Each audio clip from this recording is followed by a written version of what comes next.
This is an important announcement for anyone thinking about advertising here on Everyone Loves Guitar. We've experienced incredible growth. We currently have over 82,000 monthly listens, and I would anticipate cracking six figures in the next few months.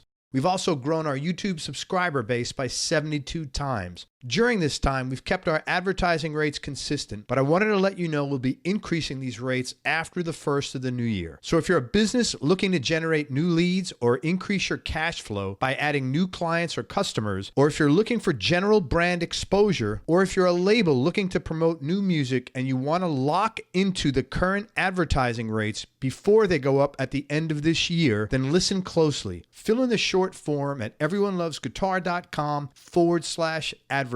That's everyonelovesguitar.com/advertise. Even if you want to advertise next year, contact us now and you'll get to lock into the current rates before they go up at the end of this year. Thanks for listening. See you soon. If you want to buy or sell a home or investment property and you're here in the Tampa Bay area, in Hillsborough, Pinellas, or Pasco counties, then listen up. West Florida Real Estate is a local residential real estate broker that's helped over 250 Bay Area homeowners buy and sell their properties in the last 4 years alone.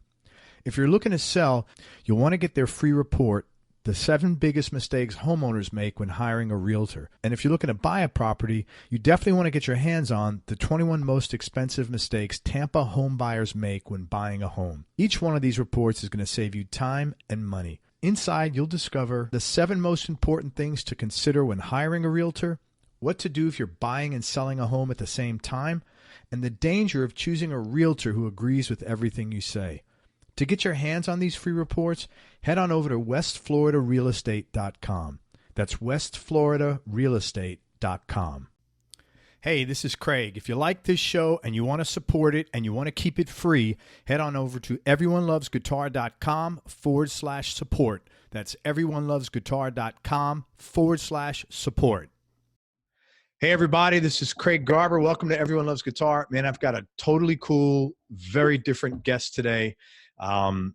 She's really interesting, and she's going to give a lot of insight into how record companies behave, what you should and should not do, and like some inside secrets and spill the beans. We're with Marylata, Latie Elton. I'm going to tell you about her background. I just want to give a quick shout out to Danny Jacob for connecting us. And remind you guys, don't forget that you can now watch these on YouTube. So subscribe to our YouTube channel and subscribe to the podcast. Latie Elton, 30-year career in the music side of the entertainment industry, working on award-winning feature films, collaborations with a number of music legends, and her own Grammy nomination. She was raised in LA, began her career in 1978 at A&M Records, where she managed album recording costs for A&M artists. Soon after that, she went out on her own as an independent coordinator. She worked on more than 20 albums for artists like Michael Jackson, Diana Ross, Rod Stewart, Bob Weir, Duran Duran's, Andy Taylor, and a bunch of others. Then she segued off into the film industry, supervising songs for movies like Ivan Reitman's comedy smash Ghostbusters, David Lynch's Wild at Heart, and James L. Brooks' 1994 film I'll Do Anything. It was on that last film that Latie first worked with Hans Zimmer and producer Penny Finkelman Cox, and they were both then responsible for bringing Latie to Dreamworks the following year. Currently, Latie and her longtime partner, guitarist and 3-time Emmy-nominated composer, that very same Danny Jacob, they have their own music production company called Marquand Music. Did I pronounce that right? Marquand. Marquand Music. This is the worst part because I'm like notorious for butchering these. So if you can get through this, you'll tolerate me the rest of the time. It's almost like as if I can't read for some reason when I have to do this. They've worked on Disney's TV animation mega hit Phineas and Ferb, in addition to many other products. So when Latie went to Dreamworks, she was the first senior VP of music, overseeing both creative and corporate aspects of the music and songs for the studio's animated feature films. She joined the studio in '95, shortly after its inception, as its first music executive, and she developed the entire feature film music department from the ground up. And we're going to talk about this today because it's super interesting. She then went on to serve as artistic director of music for 7 Dreamworks animated features, including computer animated blockbuster Shrek, which won a first ever Academy Award for Best Animated Feature. In addition, she got a Grammy nomination shared with Michael Austin in the category of Best Compilation Soundtrack for her work as producer on the film's multi-platinum selling soundtrack album. She was also co-executive producer on Diana Ross's CD, I Love You, which was released in 2009. During her tenure at Dreamworks, she was a co-producer of vocals shared with composer Hans Zimmer on The Prince of Egypt, and that won an Oscar for Best Song for When You Believe. And she oversaw other successful motion pictures working with, again, Hans Zimmer, Elton John, and Tim Rice. She relocated to Jacksonville, Oregon a few years ago, where she's a very active member of a number of different causes supporting local arts. Latie, thank you so much for coming on the show. You're super interesting, man. I'm really looking forward to talking with you. This is a different... I actually can you see that I'm like blushing? No, man, you look great. I think my face feels like it's like heating up, like from, I'm kind of shy when you start talking like that. Really? When I start telling you about your whole background? Really? Yeah. No, you've done a lot, Yeah. hell of a lot. And you know, it's funny. It's like, you know, you don't mess around. It's like Michael Jackson, Elton John, Rod Stewart. It's like, holy shit, you know, the pull out the guns here. Yeah. Well, right. You know, it was a different time. And it's one of the things that I think is a real drag about the computer technology is because everyone used to meet in the studio, you know? Yeah. You'd be making a record or you're doing something and there'd be like 4 other guys and bands there and everyone just sort of, you know, drop in on each other's sessions. And I was doing a record for Albert, I'm Herb Alpert's wife, Lonnie Hall, and right next door was the Jacksons, and they needed somebody, so they the studio manager says, "Hey, you should hire Latie," and you know, so it was really cool because we used to be like a lot of players would be together, and we don't do that, and that's a bummer. That camaraderie has lost the familial aspect of the music business. It's not only the camaraderie, it's creative. You know what it's like, it's so-and-so and such and such, and you go, God, we need the sax part, and all of a sudden you go, God, well, the guys from Tower of Power right there, let's like have them come on, you know? Yeah. Like there's spontaneity that happens only when you get, you know, in the sanctuary of a studio where there are no outside influences. And that's, I think, one of the biggest misses with all the studios closing down and everybody having their own room in their own house. They're all alone. Do we need to have a moment of silence for the music business? Yeah. Yeah. Hey, you got hired by A&M to manage album recording costs. Okay, that's a funny story. All right, but let me ask you this. Incorporate this into your story. What were you doing before that? How'd you wind up working for A&M, which I'm sure you're going to say, and also just define for me and the listeners, what does that mean to manage album recording costs? I was 19 years old and I was working at health spas. I was a Jack LaLanne health spa instructor. Jack LaLanne. Oh my God. That's a blast from the past. Holy crap. I haven't heard that in a Jack while. LaLanne, you had to wear these like little like lab coat kind of things and black leotards and tights underneath. And you had to wear stilettos. So that your legs looked really long. Oh my God. In a gym. Wow. Holy shit. Anyway, I was married to, very young, and I was married to a guitar player who started a band called Jack Mack and the Heart Attack in our living room. And I thought, you know, I was watching how things happen, you know, bands doing this. I was really young, and so I thought, well, maybe I'd like to be involved in the music industry. So I joined a temp agency as a secretary. I mean, that's when you were secretaries, and I didn't even know how to use a punch phone. You know, I just figured I'd figure it out once I got there. So the temp agency, I told them I only wanted to go to record companies, and they sent me at A&M Records, and A&M really liked me, and they kept calling. Every time like a secretary or somebody would be out, they'd say, can you send me back over?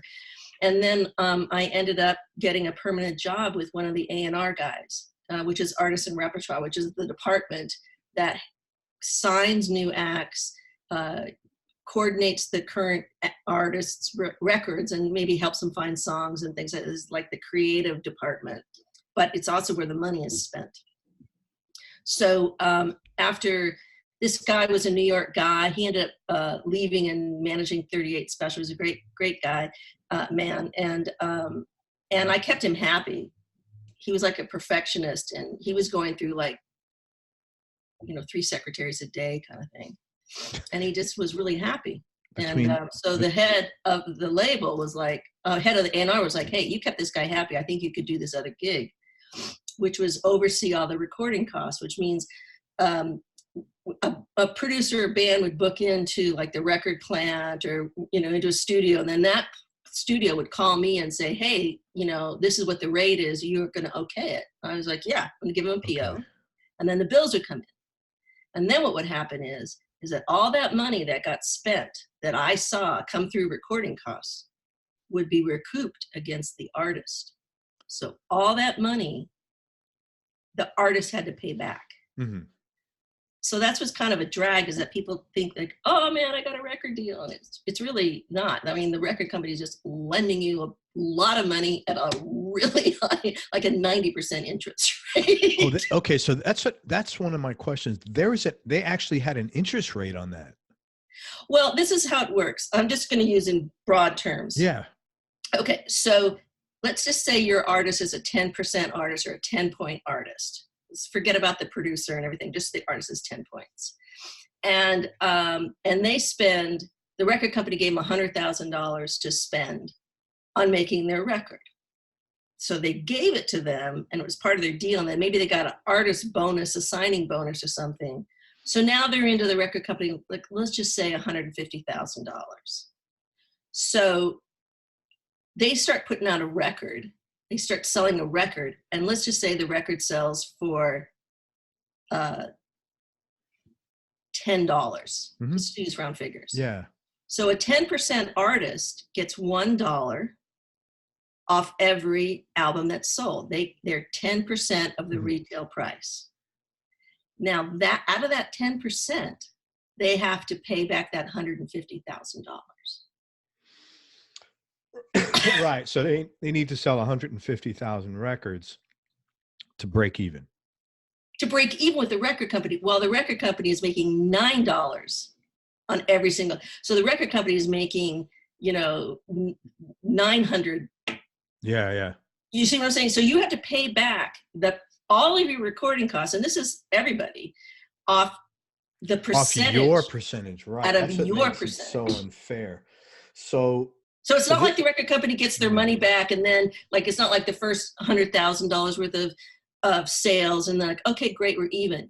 That's why you are always in. That's why you never recoup. That's why you never get your royalties.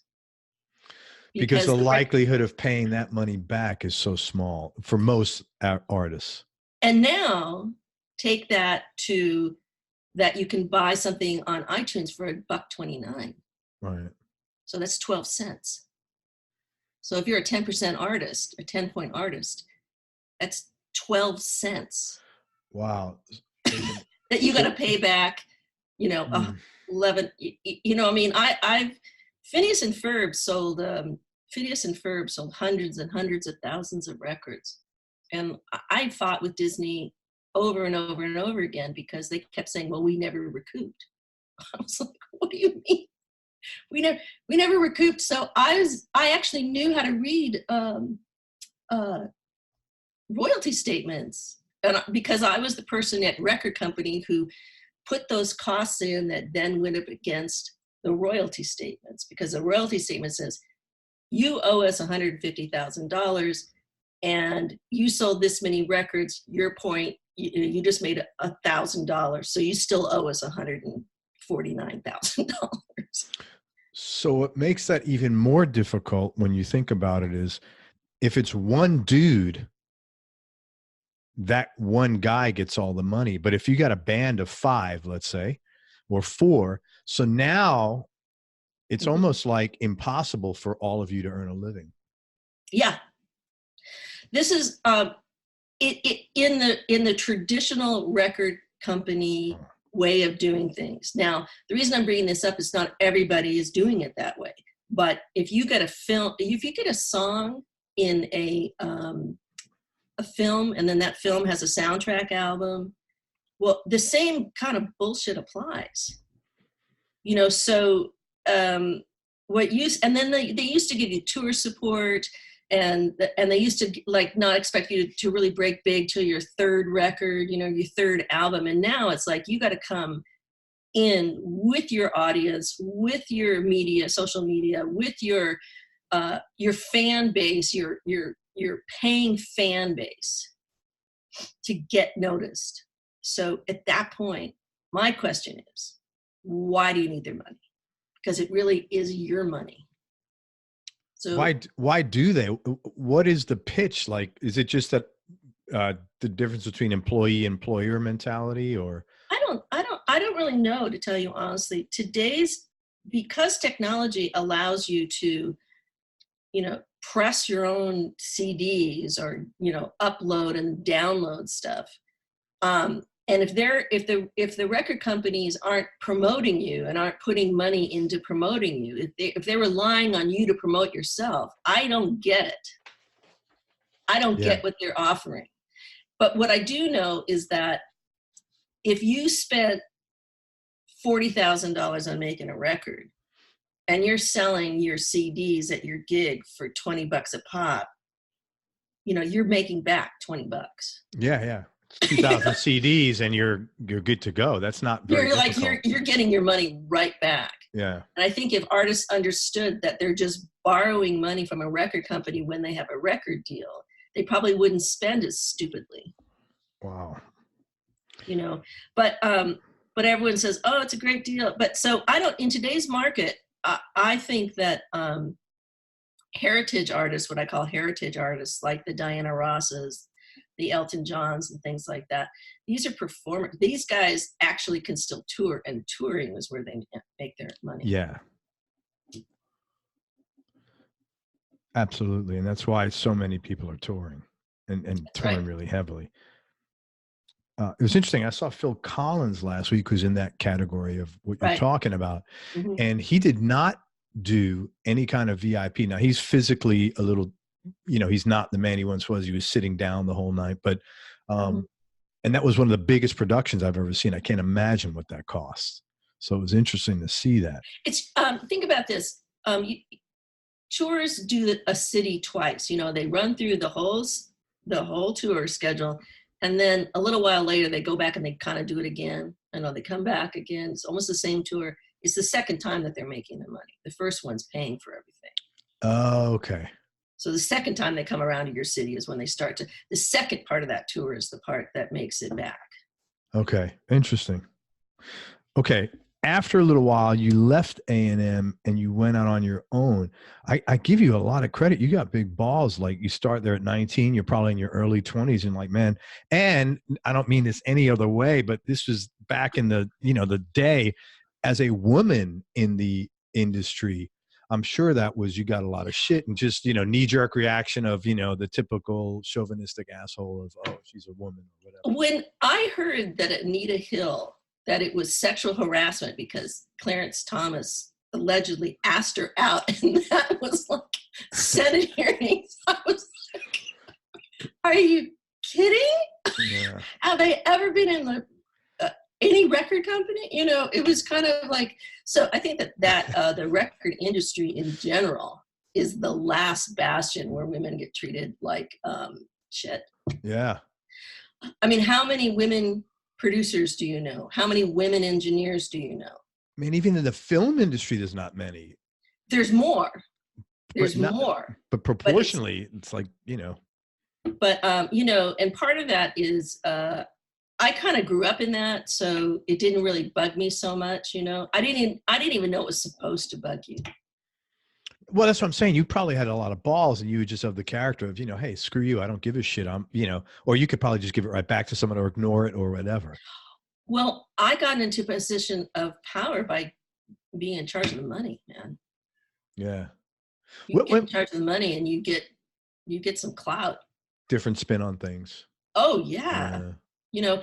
And I figured out that there was, because I came from musicians and I understood the corporate side of things, when I went out on my own, I knew how to manage the recording sessions in such a way that the record company wouldn't come down, because you were giving them all the stuff that they needed to make them feel happy. Okay, so what is it, when you left, what did you do? Like, what did you go out and do? And how did you get clients?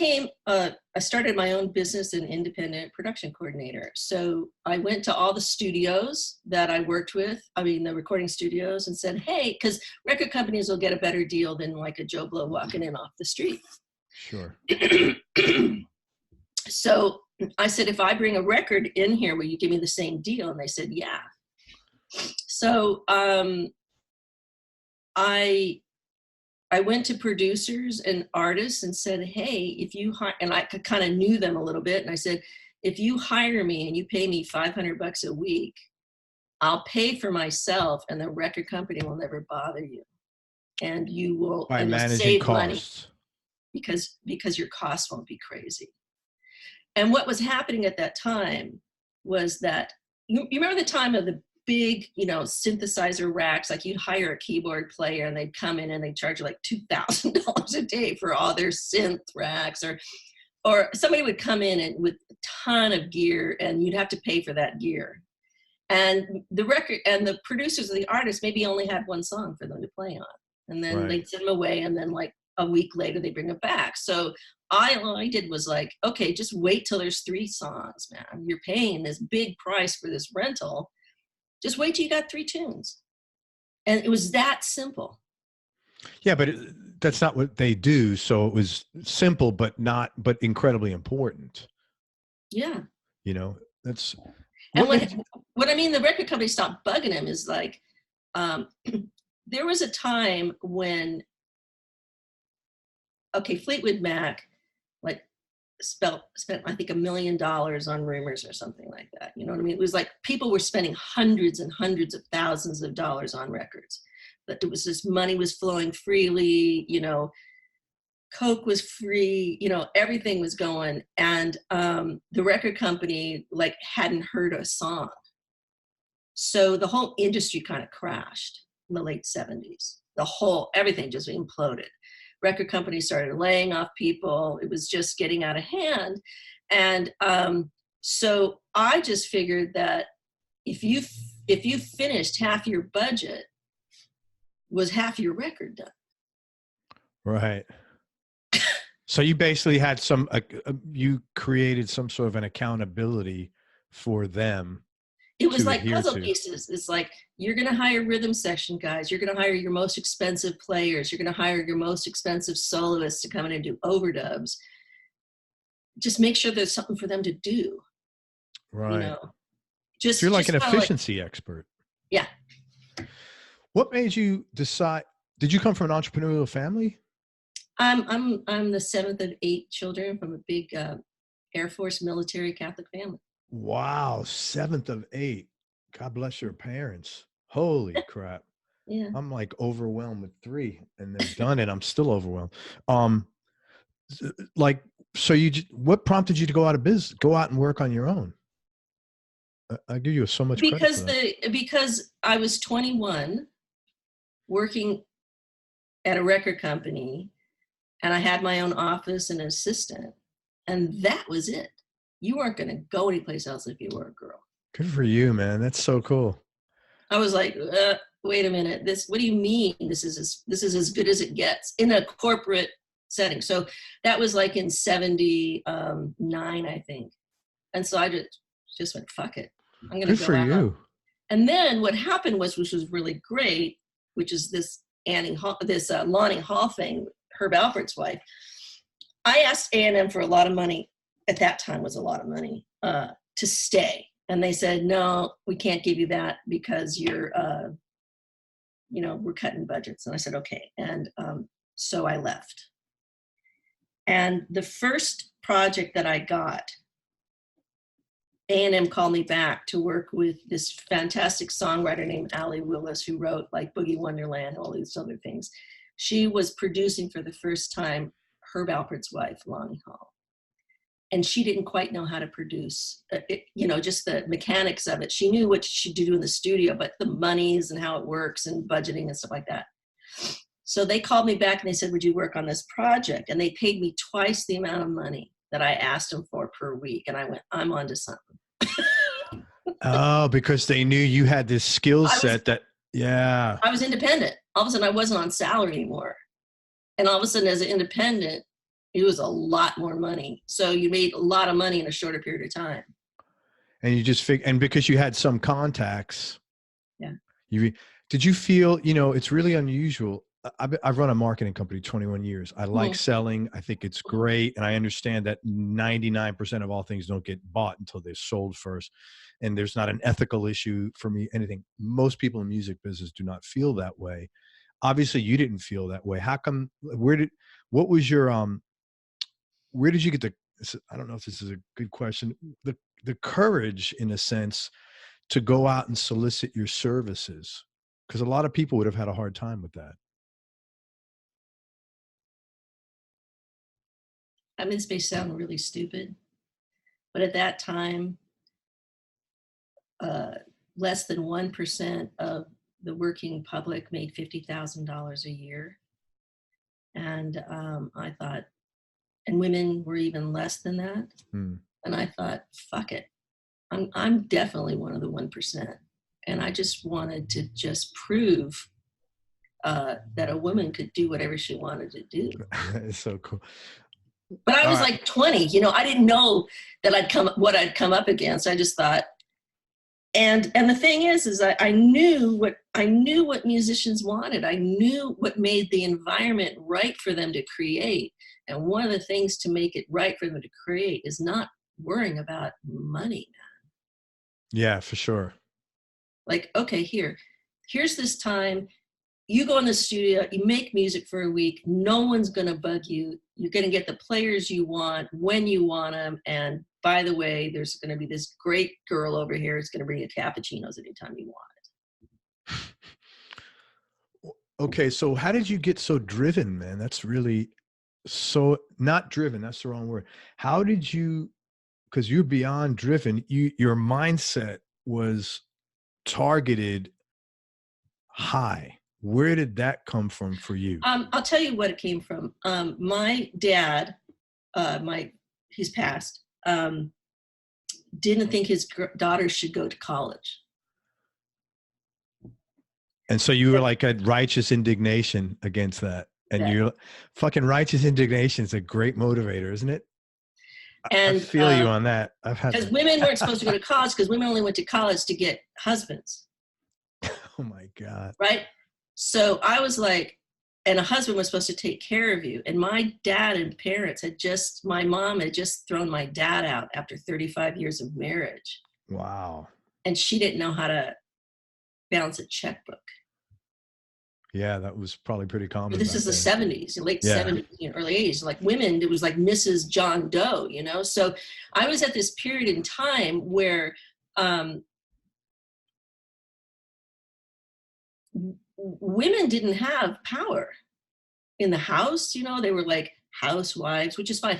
All that's fine. And I think that's really a great thing. And I think that's great. I just saw that I'm being told I can't do something because I'm a girl. I just was Good for you, man. That is. No. And I was the youngest. So like I saw my older brothers and sisters, everyone got married when they were teenagers. Everybody had kids when they were teenagers. Everyone went off to Vietnam, So I was watching all this and I was thinking, I got to learn to take care of myself. Wow. Good for you, man. That's really cool. I'm really happy. That's so cool. It was just a transition period, And what was interesting is the women that were in the marketplace, the workplace, were like women that wanted to be like guys. Like you had to be like one of the boys, And I was like, I'm a girl. I like dresses. I'm a girl. I want to be a girl. And I figured that there was a way to do that with my own persona that didn't have anything to do with being one of the guys, you know, like you had to choose one or the other. You had to be one of the guys, you had to be submissive. And I thought, there's like a whole range in here that women have great intuitions. So, and plus, I used to wear a lot of mini skirts. Man, honestly, I give you a lot of credit. That's really great. I mean, it's so good that you didn't, that you had such balls to do that, you know, and you had those thoughts and you didn't let anybody's preconceived notions or any kind of stereotypical bullshit sort of govern you. That's not easy to do in anything, you know? You know what? It isn't easy. And maybe it was just, you know, impetuousness of youth. Great. You know? Awesome.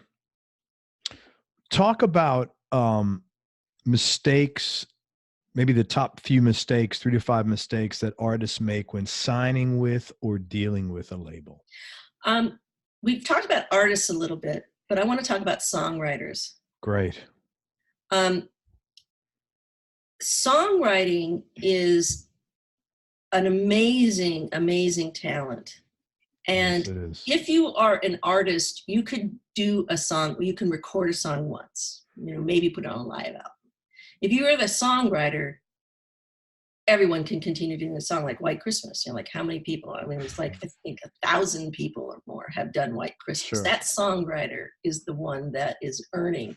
If you don't write your own songs, your income is cut in half. So songwriters have the longevity that artists may not have. So, and now people are looking for songs, people are looking for songs in movies, people, you know, everyone's about like, do we have a good song? Even when you're signed to a label, like, do you have something that is marketable? Do you have a good song? So I think that artists should be really developing their songwriting skills, because that is, you can do so much more with your songs. And one of the biggest mistakes that there's several big mistakes when okay, let's just say I put the word out, I'm working on Shrek and I'm looking for a song that, to replace All Star, which is what I did. Like we recorded All Star in the beginning, just to animate to it. And I spent like 4 years trying to beat that song. So I kept sending out to publishers and songwriters and people that I knew. I was like, hey, send me a song that kind of feels like this. When you say to beat that song, what do you mean? Because I remember watching Shrek with my kids and they were little, you know? Yeah. And that was I had to replace that song. Why? Because we didn't have a license to use it. It was a temp song. Oh, okay. It was just a placeholder. And in animation, you have to record the song first and animate to it first. Oh. You don't go the other way around. Okay, you do your animation to the song. Wow. To the song. That's really difficult. Right. So it's even more difficult to replace it. But so I put the word out, and I kid you not, I listened to hundreds of songs. And so this is the big mistake that everyone makes. First off, they send you 15 songs. Like, don't ever send anybody more than like 2 tunes. That's it. 2 of your best tunes. Don't say, I got 100 songs. Like, bullshit. I mean, you don't have 100 hits. So Send me like 2 exactly. And cut out any intros. Can you imagine listening to hundreds and hundreds of songs and having to wait for the first line of the first verse? No. You don't. You just delete it. Next. You go, you hit fast forward, which means that you miss the most important opening lyric of the song. Right. You go right past it because you get past that intro. Like, don't give me any intros. Don't give any. When you are producing a demo, just like you would produce a resume, you have to tailor it for what the job is. Sure. So if you're promoting a song, if you want to send a song in, then that song demo should be different than if you were an artist. Yeah. Sometimes it's the same, but they should definitely be different, because people that are looking for songs aren't looking for people that are looking for artists necessarily. Really good point.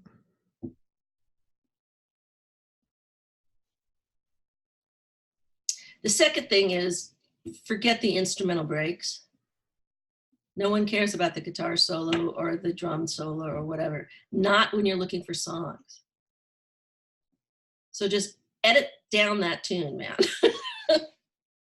Edit. Yeah, that's so clever. You know, make it. If you get someone to listen to your song for more than 10 seconds, you know, you did really, really well. So the first 10 seconds of your song is nothing but an instrumental break or some great guitar riff or some great vocalization. You're like, you lost them already. So you got to get to the meat and the potatoes right away. Yeah, man, slam it to them.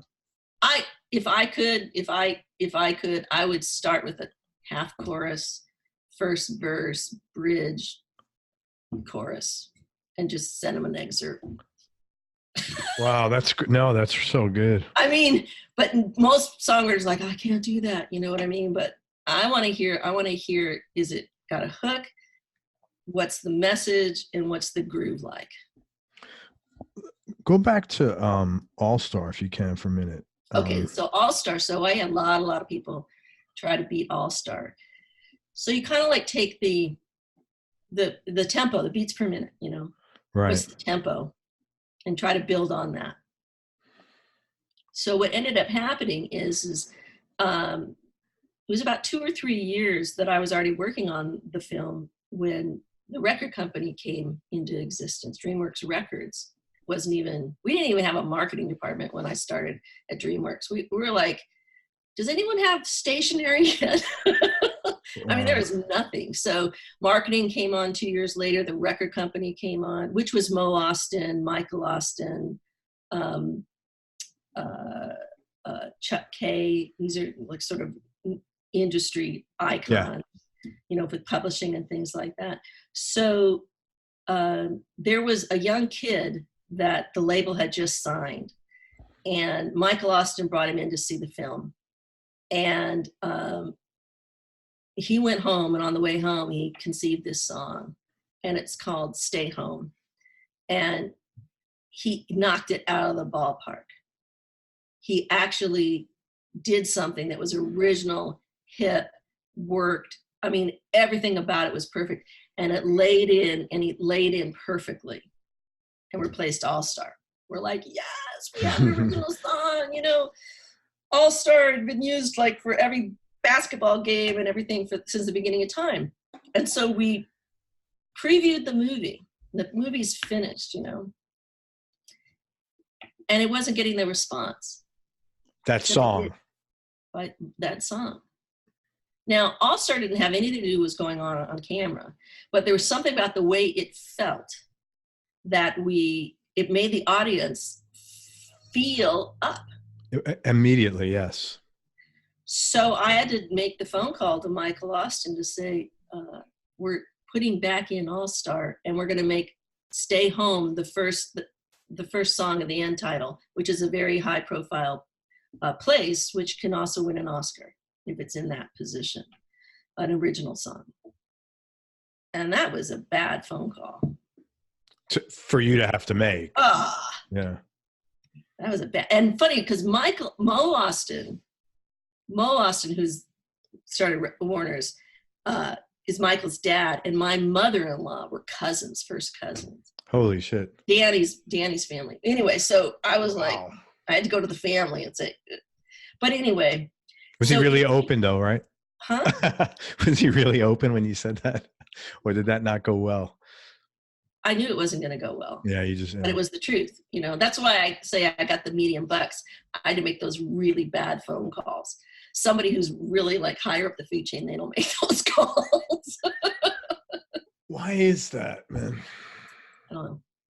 So what happened is that if you take the CD and Stay Home, the opening track, and you start it with the picture of Shrek, where All Star starts, and mute the video, you'll see it plays. It's amazing. It's amazing how cool it works. That's really, but All Star was a part of that soundtrack though, wasn't it? Yeah, But how, but you said it was temporary. That's where I'm getting confused. that's right. We used it as temp music, which is many people temp music their films to give an idea to the composer what kind of music they want, what kind of cue they feel like, or they put a song in and just as a placeholder. That's called temp. So you don't buy it, but then a lot of people fall in love with whatever the temp music is. So then you have to go out and you have to find the people who wrote All Star, find the people who published All Star, find the people who released it on a record, and get everybody to agree for a price to give you the license to use it. Is that what you had to do then ultimately? Yeah, interesting. From what I understand, when people have famous songs in soundtracks, like you look at Martin Scorsese, something comes to mind like everything in his was hits. He yeah, like Layla. He's gotten, you know, he scored with songs, man. It was Robbie Robertson that was his music supervisor and everything. Oh shit! What do you pay ballpark to use Layla? In a, you know, a lot of money. Like 200,000, 300,000. Really? Yeah. And it may, because you know what's weird? Sometimes I'll be watching, I always pay attention to music sometimes more than, like, these shows aren't that good, a lot of them, but I like the music. So you'll see something on Netflix and I never understand, how can they afford to put such good music into these, you know, like a series or something? Well, you're not buying the whole song. This is what people don't understand about licensing. You're buying 14 seconds that it's appearing in that scene. Okay. So it's like a pro rata different, you know. Okay. So maybe you pay 250 grand to use it, but 14 seconds, it's like 18 grand or something like that. Right. So you're using, you know, or like you have, this is a whole other topic, is publishing, because people don't understand that at all. And that's where the money is. That's where all the money is. But when you explain what you mean, explain that. I'm sorry. Because publishing controls the copyrights of all the songs. Okay. So if you own the publishing, like Warner Chappell Music, for instance, owns the publishing on like 1 million songs. They control the copyright of the composers and lyricists that wrote it. Wow. The record company controls the artist who recorded it. Gotcha. Wow. The song is owned by the publisher and the songwriters.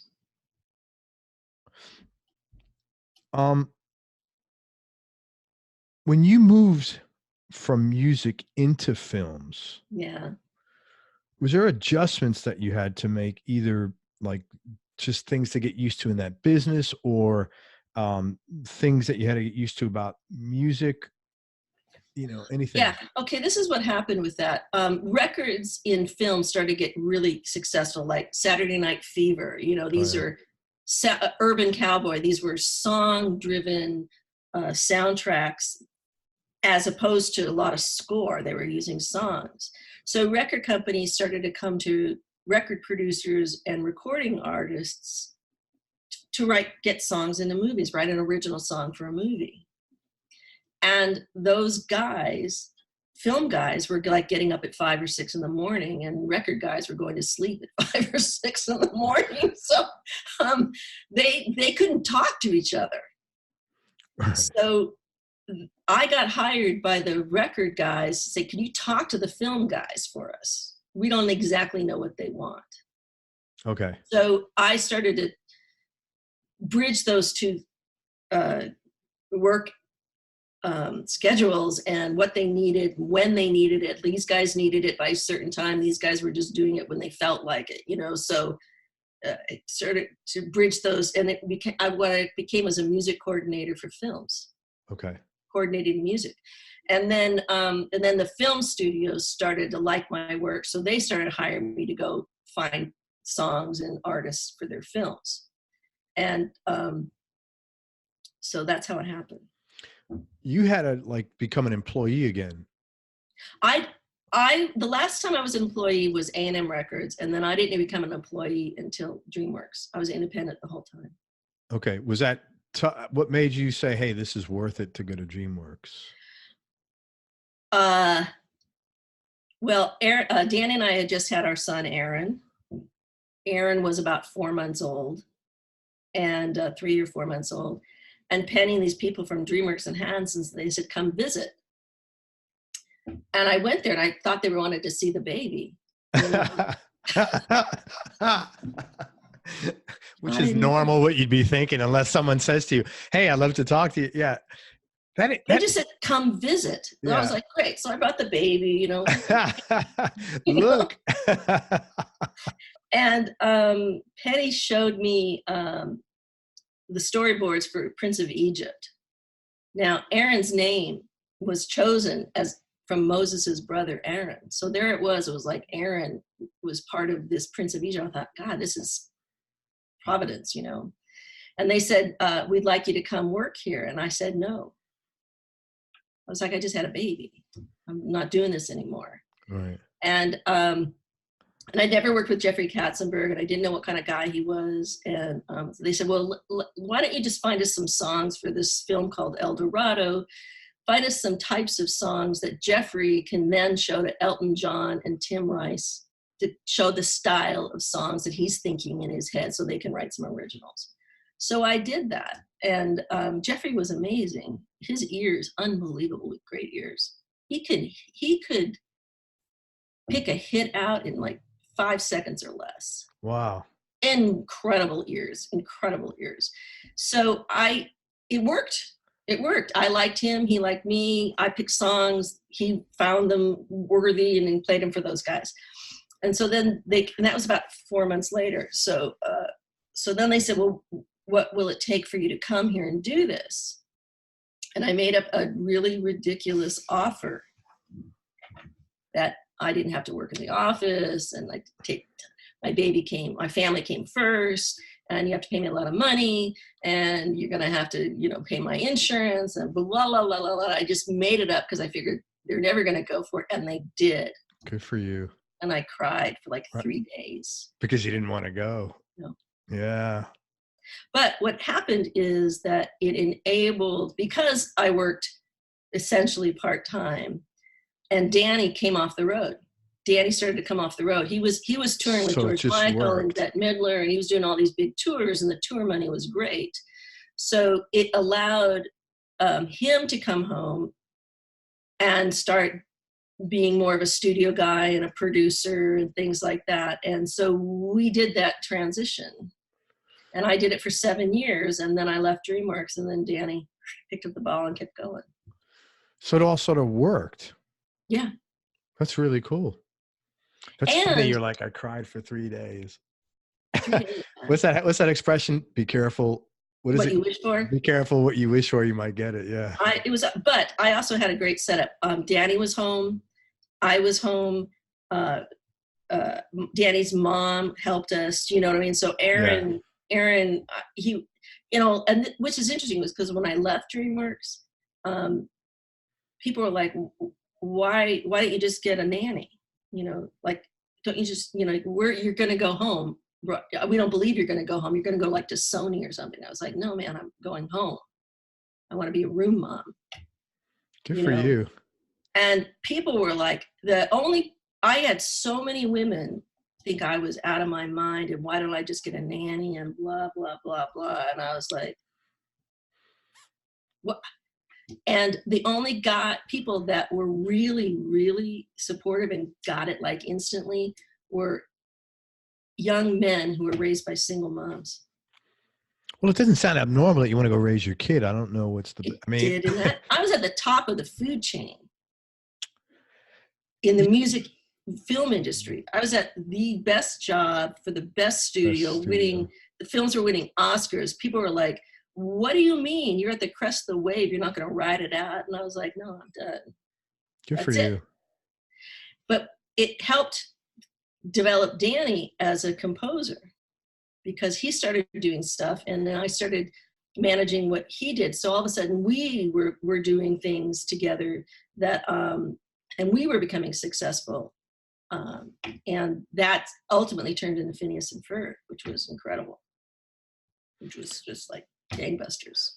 I like that I'm always attracted to people that don't give a shit, you know, that like you just do things because of the internal clock or the internal heartbeat of whatever, and not worrying about what other people think, because it doesn't fucking matter what other people think in the end anyway. You know, everybody could think whatever they want, but who's responsible for something when shit hits the fan? No one else is saying, oh, let me help you, right? I had always my personal conviction of family first. So I never wanted to be an executive. I never wanted to like make tons of money and produce records. It just sort of kept happening. Yeah. So, and Dreamworks allowed me to start a company, department within a company, and everyone worked independently. So I only hired people that didn't have to have somebody right over them. Right. Like if I'm not in the office, you guys still need to do what you need to do. And if I'm in the office for like 2.5 hours, you know, be efficient. Because I wasn't looking for, you know, everybody, I was the only person that had a baby. I was the only person in the entire music division that had, and there was only like 7 of us that was married and had a kid. Everybody else was like 20. Oh, wow. So, except for my partner, who started handling all the live action film stuff, but he was single too. So it was really important to me. And I learned this from Diana Ross. Go ahead, tell me about this. I worked for Diana Ross. I worked for Michael Jackson, and then Diana Ross came to town, and her children were little. Her 3 daughters were young girls. And she asked Michael's office, Michael, if somebody could come to help take care of her kids. And they suggested me. So I went to a house that she rented in Malibu, and I met her. And she had her daughters, Tracy Ellis Ross, she was about 12. Rhonda Ross, who's the artist, she was about 13 or 14. And then Chudney, who's an author, children's author, she was like a little girl. And so Diana said, I just want you to, you know, find things for my kids to do. And I was like, okay. I just wanted to work with her. I didn't care if I was, you know, the nanny or the dog walker. I'm just like, this is an opportunity. And I think that that's what a lot of people don't realize, is that you don't have to get in doing like the great job. Just get in, man. Yeah. Once the door's open, it's up to you to keep it open. Yeah. I mean, you know, this is what I can say. If you have an opportunity to get in and it's less than what your job skills are, so what? Right. You can make that into something. Hold on a second. Could you say that again? Because I think that's so important. And I think that, I don't know why people don't recognize that. Would you just go over that again? Yeah.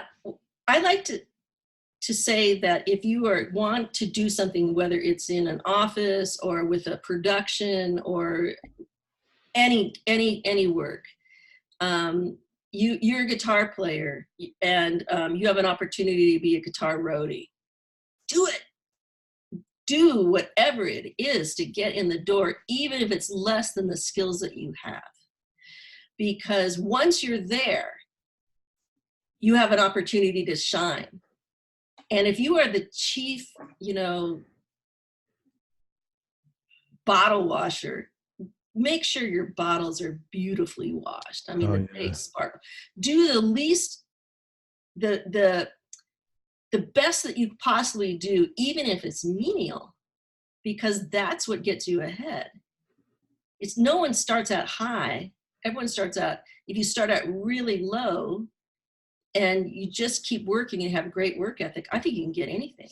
I think you can do anything. Let me tell you, I agree with you 110%, because the great work ethic is so scarce that when you do have it, it's like, fuck, this person's on top of their shit. What else can they do?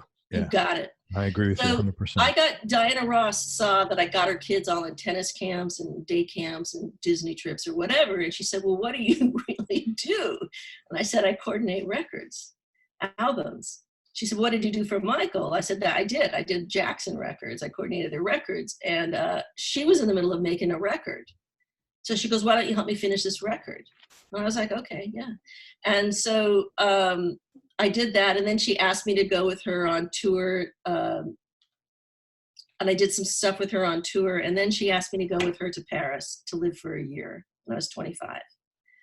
And the whole job was to get her settled in Paris because she was about to get married, which once again, it was getting a French secretary, an office on the Champs-Élysées, getting her children in school, finding the right apartment. You know, it wasn't had anything to do with records. And then we'd fly off. This is what I loved about Diana Ross. We'd fly off to do a gig, like from Paris or someplace. We'd fly in a private plane, and we'd get to like Birmingham, England, or London or something. And she'd do the show. And I would work with people in LA because that's the time distance. Before the band stopped playing, she'd be out of those gowns and into a car, and we'd be out of the stadium. We'd fly home, and she'd get up every morning with her children. Wow. Every morning. I got to ask you, do you have Diana Ross in your phone? Like when you pick up your phone, could you go to D and see Diana Ross? Yeah, but she's not under her name. Or whatever. How funny is that? But I was like, this was the first time I ever saw a woman put her family first and be a huge success. That didn't exist. And that inspired you to say, I can do the same shit. Yeah, yeah. When I was 25. And she was amazing. And you didn't have children, you didn't have kids at that time. No. Yeah, I don't think so. It was the first time I saw that you could have your family, put your family first and not suffer creatively. Yeah. And, but she was a hard ass, and people were like, oh, she's a diva. Oh, she's a bitch. No, she just was like getting home to her kids. Like, I'm not going to hang out after the gig and like talk with people. I'm going home. Yeah, to my family. And she didn't tell them. She just went home. Right. Well, why should you? It's no one's business. Yeah.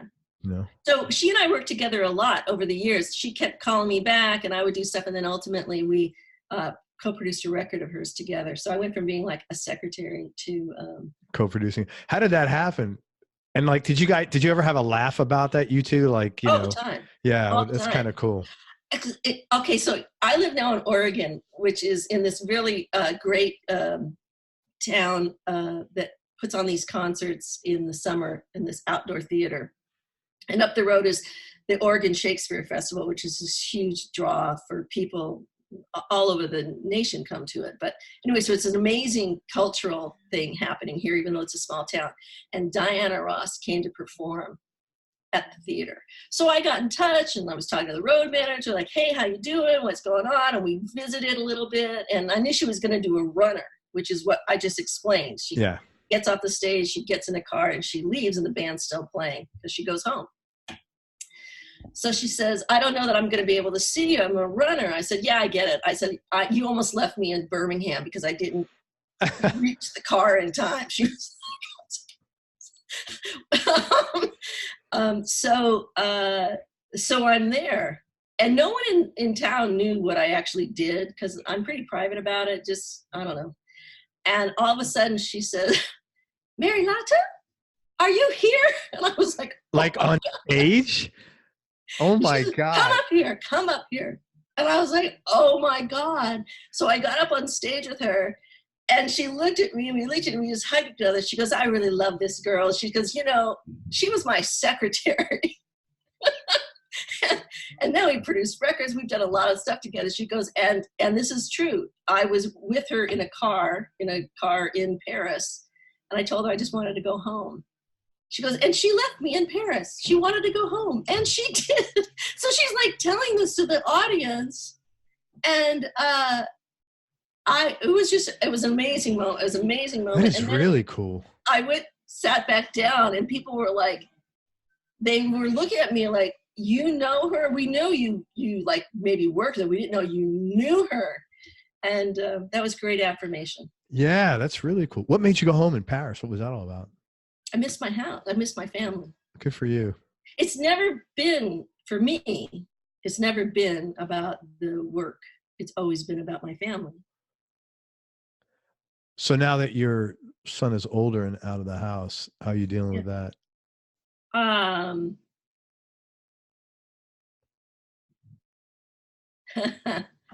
That's a, I'm really happy for my son. Yeah. He's got a great work ethic. He graduated, he went to NYU and Chapman University, and he graduated with screenwriting thing. He can support himself. I'm really, he's everything that you want your son to be able to do. Right. You know? So I'm really happy about that. And now it's just, I'm like empty nest, you know, what else you can do in your life? Are you going to go back and do any of this stuff again? I don't think so. I don't think so either. I get that vibe from you.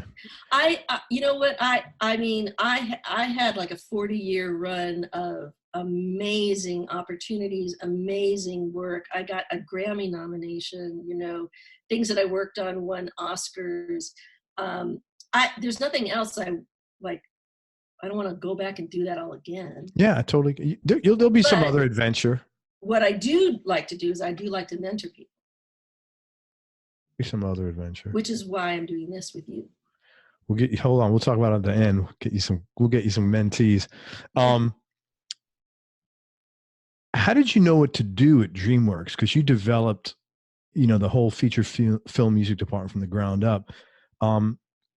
So a few questions. Like, was there some other company you looked at as a template, or was this just some meter inherently? Yeah, there was a company, Disney, and I didn't want to do anything like they did. Oh, interesting. Very cool. So, and because I wasn't a corporate person, I didn't know the corporate rules. Oh, so you had no preconceived notions of we have to have these 3 guys to approve this. And that is so fucking great, because that is a breath of fresh air, because that shit just stifles. Right.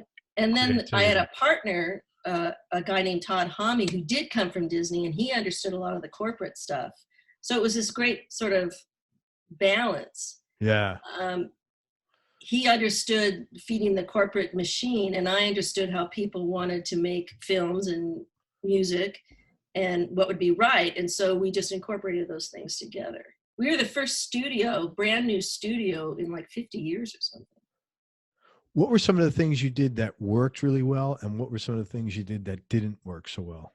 There were lessons learned. The first thing was hiring people that could work independently. I didn't want anybody who had to be micromanaged. And family first was a really important thing. So there's only like 7 or 8 of us. And because I had a kid, I made this rule that it wasn't a corporate rule, it was just my rule, that anybody could, you know, take off time to go to their nephew's ball game, or go take care of their sick parent, or go to a wedding, and everybody else would pick up the work and not give them any shit about it. That's really cool. And everybody did it. Everybody did it. So we kept people around for a long time. We kept this, but that was the first 7 years. I mean, we were making it all up. After that, it got way more corporate, and, you know, then it sold, and, you know, a lot of other things happened. But during those 7 years, it was paradise. It was heaven. Anything you did that didn't work maybe that well? No. Really? Good for you. Everything I did worked well. Why do you attribute that to? Being present. Like, we were a non-union studio, and so we did a lot of the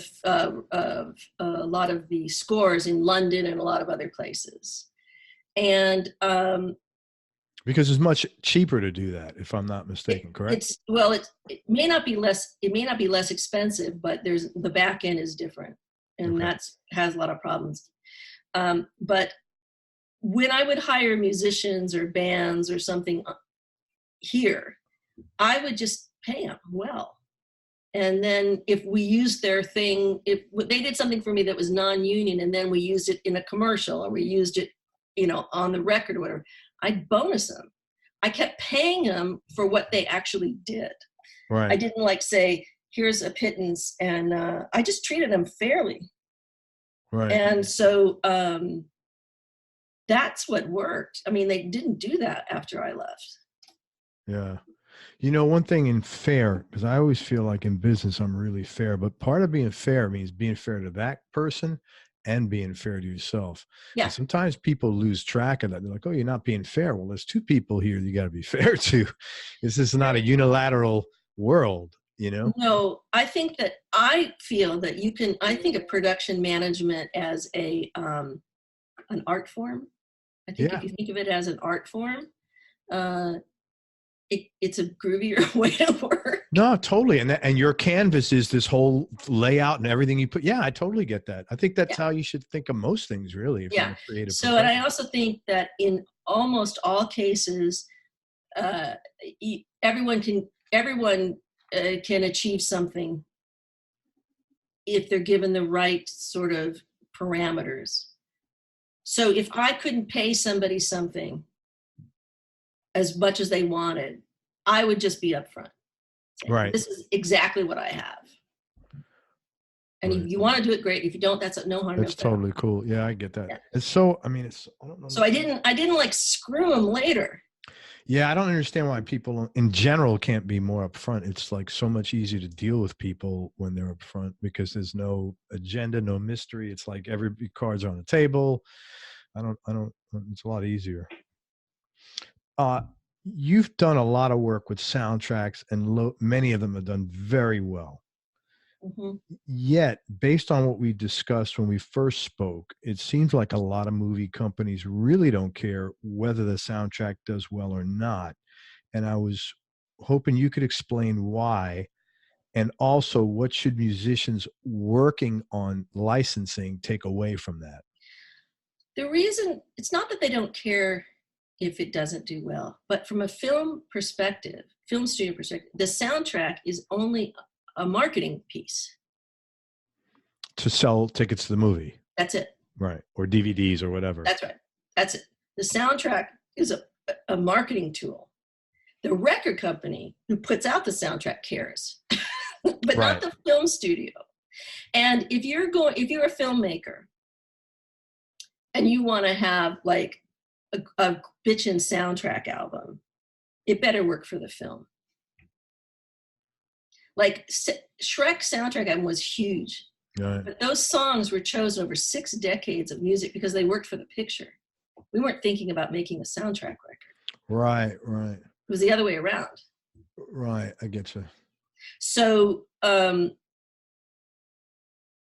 if you're making a film and if you don't have enough money to buy these songs, you're not going to be able to get a big soundtrack album. Because it's rare movie songs that are not great songs standalone become great songs, with rare exception. Right. With the exception of like animated films, like all the Disney animated films, those were original songs and they were huge, The Lion King and things like that. Yeah. But just general soundtracks, very rarely is there, unless it's a performance film like West Side Story. I know I'm going way back. What was the one that just won really big with Lady Gaga and oh yeah, the Barbra Streisand original Star is Born. Yeah, right. Those are performance. Right. So there are songs within the body, or the bodyguard, there's songs within them. That's a performance. I'm just talking about songs as an underscore. Right. If you can't afford a lot of money, if your budget doesn't afford you a lot of money, you're not going to get a soundtrack album. Right. You may get a song. But not a whole record, for sure. Not a whole record. Also, you mentioned to me that animation, as opposed to non-animated movies, is one of the best places, if not the best place, to sell and place music. And I never thought about that, and I found it very interesting. If you could talk about that. Yeah, animation has the longest shelf life. I mean, we're still looking at Snow White. When was that? In the 1937 or something? Right. So the marketplace is evergreen for these. Evergreen. Animation has the longest shelf life. Yeah. For Phineas and Ferb, kids that grew up with Phineas and Ferb, they continue on and they have this fondness for it. Well, a whole other set of kids grew up with Phineas and Ferb. Yeah, it just keeps coming, So animation and animation is a real family, like everyone can enjoy it. And I think Shrek showed that.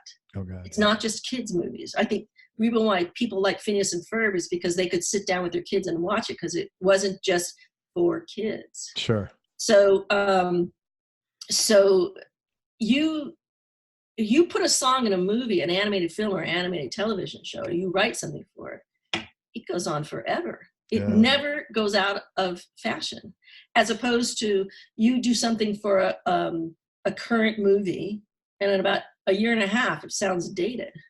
Yeah. Very, very true. I mean, just look at like, and this is like a ridiculous example, but remember Bugs Bunny, right? That stuff was amazing. I mean, I would listen to Amazing. that It's all today. real players. Yeah. You know, so animation has the longest life. So if someone says, "Oh, that's kids stuff," you know, I was like, "No, no, no, no, no." You know, it's got long legs. So if you're thinking of going into licensing and you have the aptitude for it, you're smart from a financial standpoint to look at animation as a place to place your songs. Yeah. But the problem with animation is not the problem. The challenge is that unless it's a song score, which it very rarely isn't, you have to have the song and animate to the song. So if they're singing, you know, they animate to that vocal. So that song's got to be picked first. So pre-production, everything's in pre-production, as opposed to soundtracks and songs for soundtracks, which come in post-production a lot of times. Oh, okay, I get you because of the animation process. You have to animate to it. That's really interesting, man. I've learned so much from you so far, and we're only like not even all the way into this. Okay, I'm going to talk about some of the people you work with. If you could talk about how you met them, and if you have a cool or interesting story about them or about your experience. Bob Weir from the Grateful Dead. Bobby Weir went off and did his own record called Bobby and the Midnights. He did his own song. Yeah, I remember that. And his manager, I believe it was a manager, contacted Jeffrey Baxter, who I did a lot of work with for a lot of years, to produce it. And I was Jeffrey's coordinator. So that's how I worked with Bobby in the Midnights. Any cool story about him or about the experience with him? I'm not looking for gossip. Something you can something you could share. That devilish grin that just came across your face was awesome. Well, let's just say that everybody who's in the studio has something they like to have there, you know. That's a very vague statement. And but sometimes okay, I was the one that was responsible. I never would supply illegal drugs. Right. But, you know, some people like certain artists like to have, not just Bobby, we had to have a certain kind of ginseng. You know? Oh, okay. You know, so, God, I forget the drummer's name. Is Billy Cobham. Billy was on that record. Okay, wow. I think that's it. I think he liked to have those pink and white mother's cookies.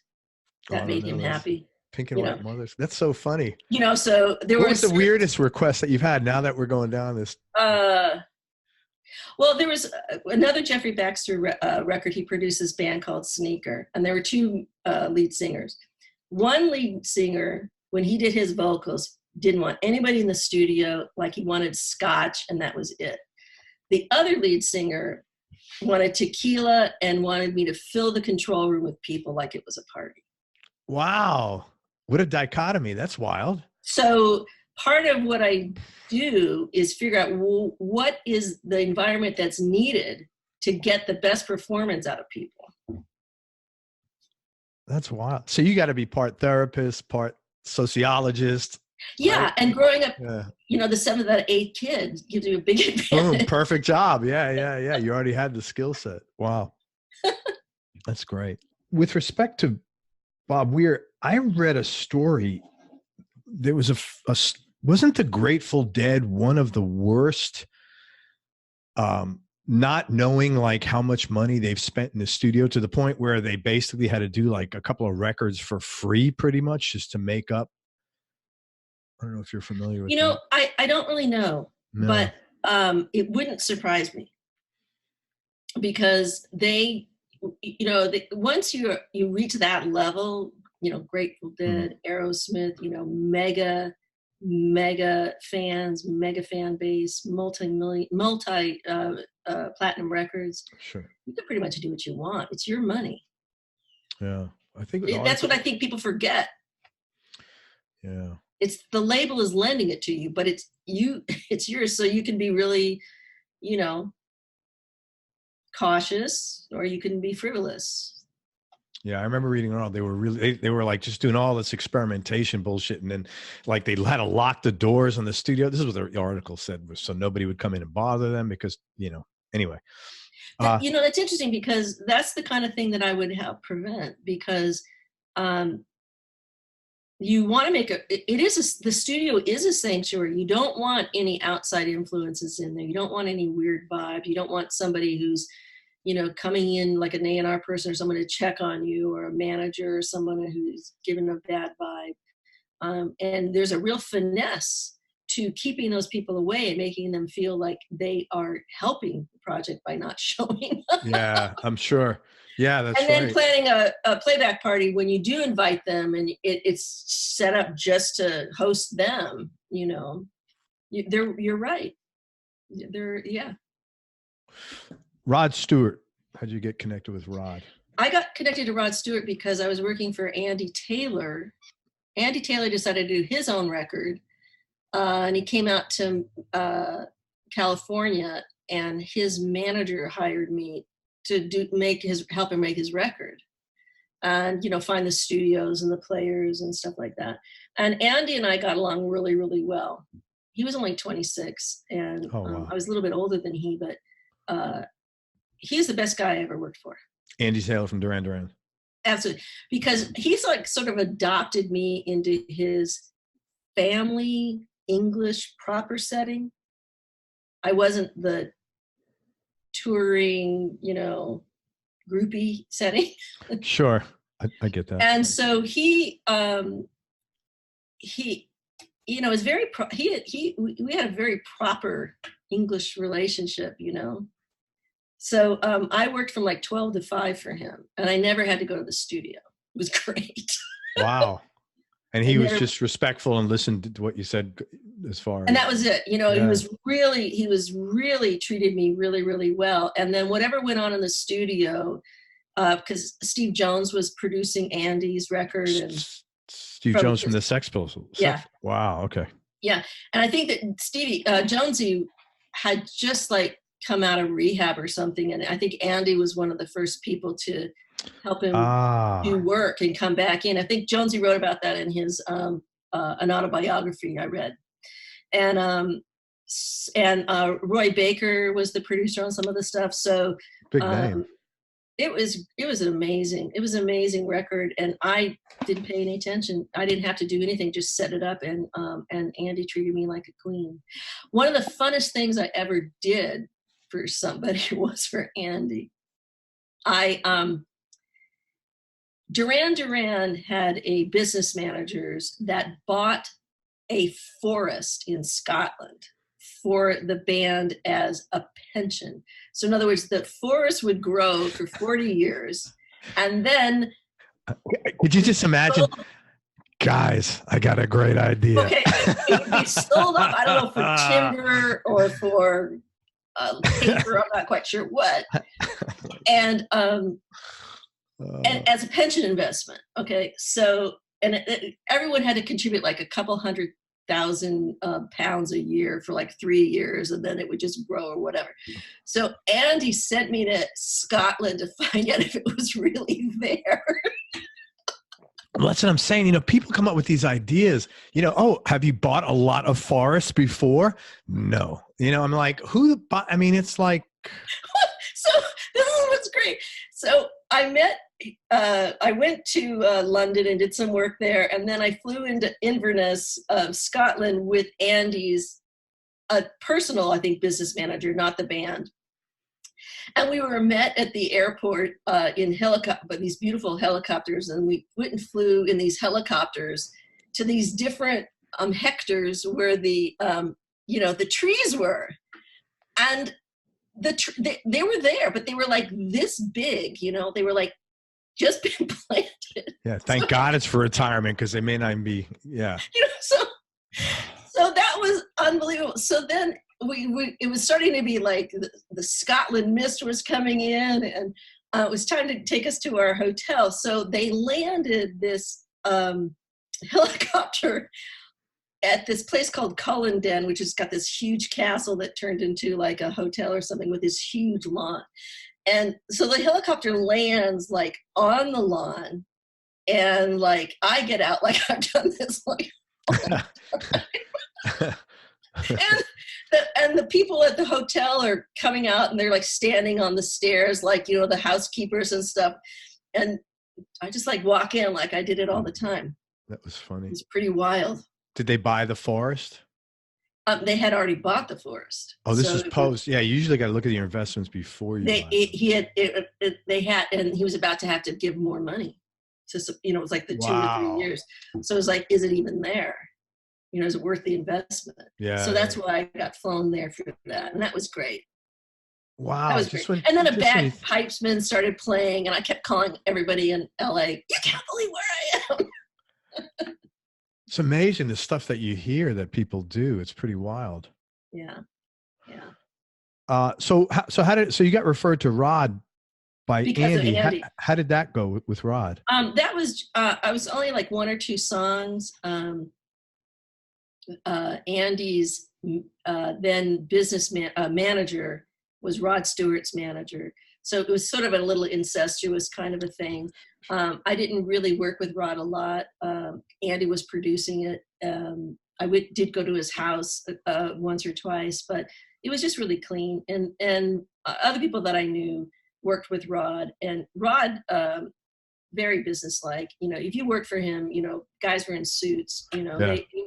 It was really a class act. Did you meet Jim Cregan? I know Jim Cregan, but I don't know why. He played guitar for Rod. He was his music director for like 18 years. I think I've hired him a couple of different times. Interesting. And probably played on that record. Yeah. It's, you know, honest to God, I'm like 61 and I can't remember all the records anymore. Well, because it's so, I understand that 100%. I can't, but I know that I've hired like almost everybody. Michael Jackson, you gotta have a story there. Yeah, Mike. I was in a studio working on Herb Alpert's Wife. The Jacksons were next door. They needed someone. They hired me. I worked with Marlon a lot. He was really talented, really the producer kind of a guy. And the record was called Triumph, so I did that record. And then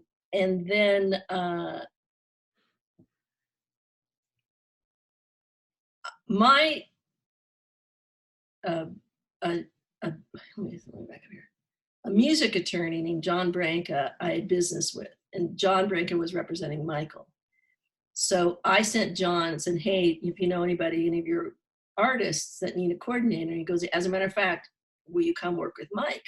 And it was to work in his house and kind of like be his, house personal assistant.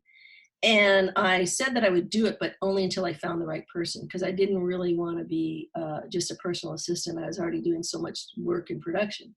So I worked at the Encino house. And what was really strange is that Michael, like when you're, the same with Diana Ross, Michael, Elton John, when you're in the studio with them, you're in their home, it's not the persona that you see on stage. It's not that is a different persona. That is like that artist. They're just like normal Joes, they're like normal people. And, except like, then you would hear like Michael, like singing sort of aimlessly. You go, oh my God, that really is Michael.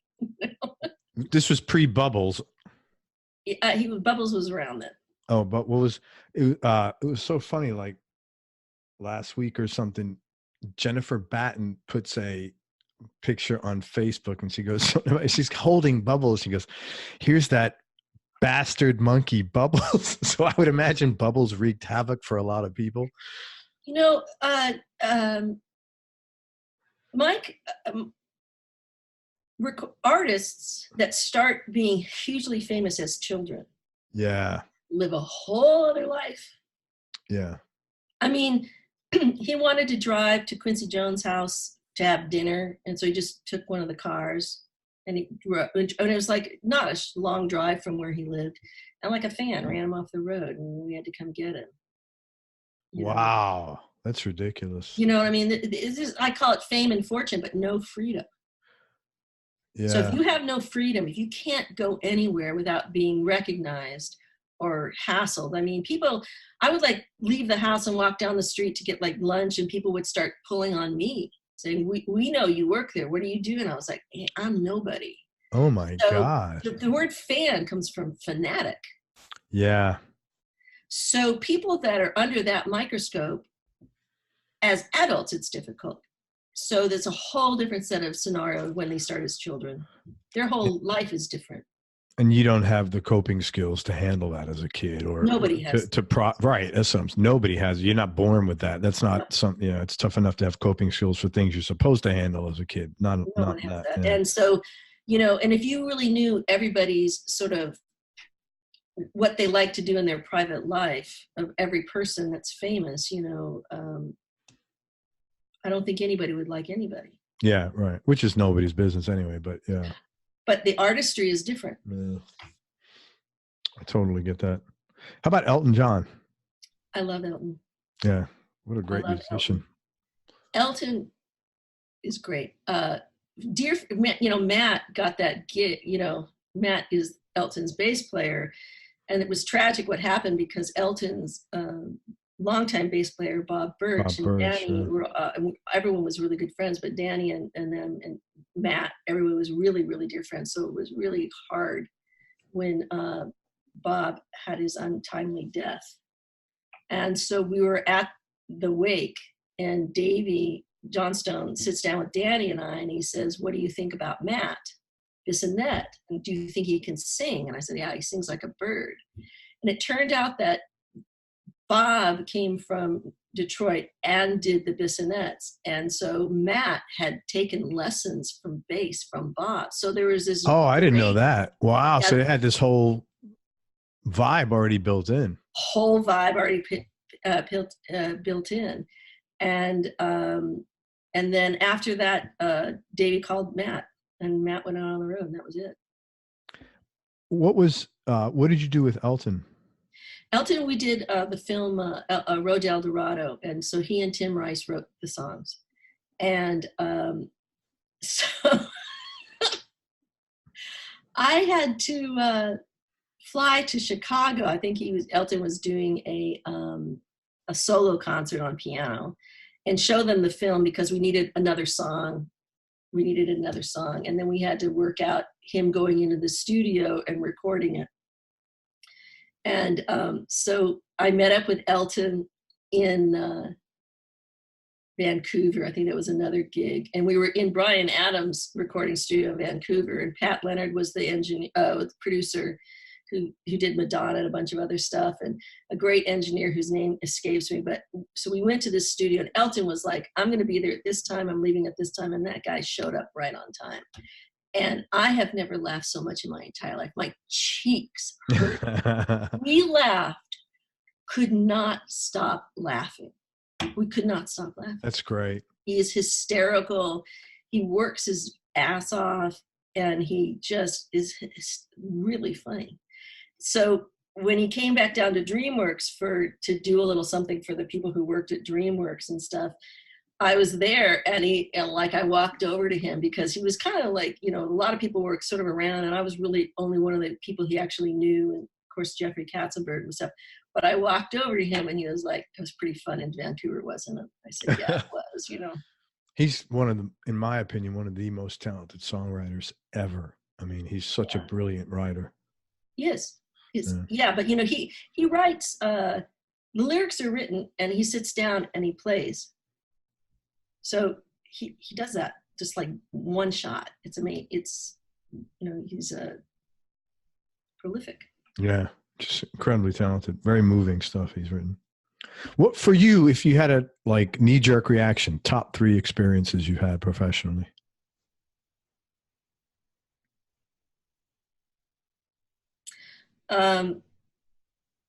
Definitely hanging out with Andy Taylor, because he was so unlike whatever his persona was in the studio or out, or being like, a rocker or something. He wasn't that way at all with me.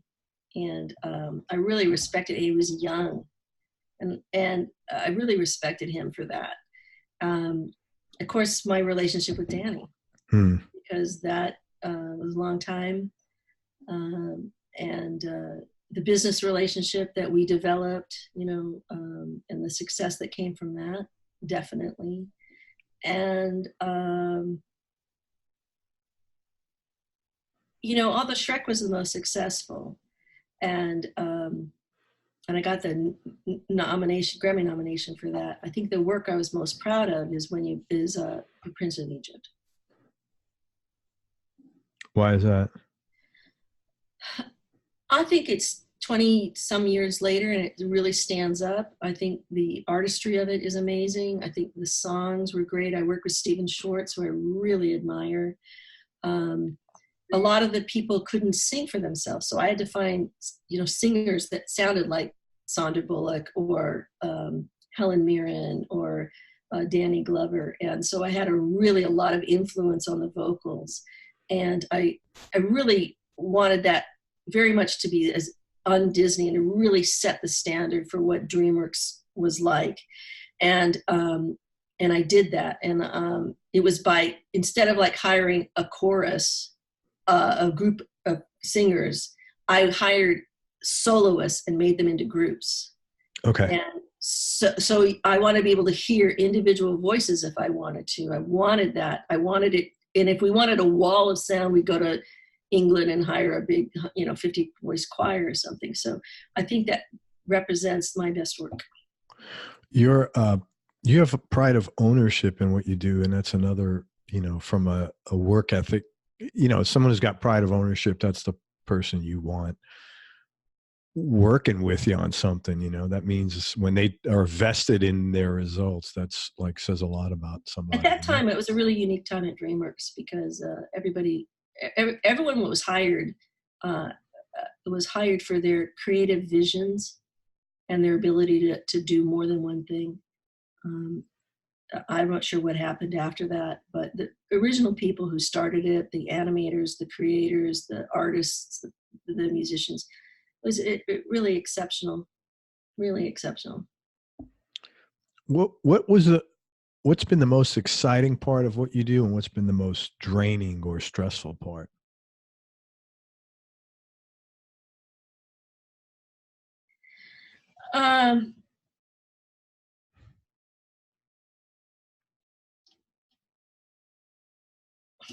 It's a really hard question for me to answer. What's the question?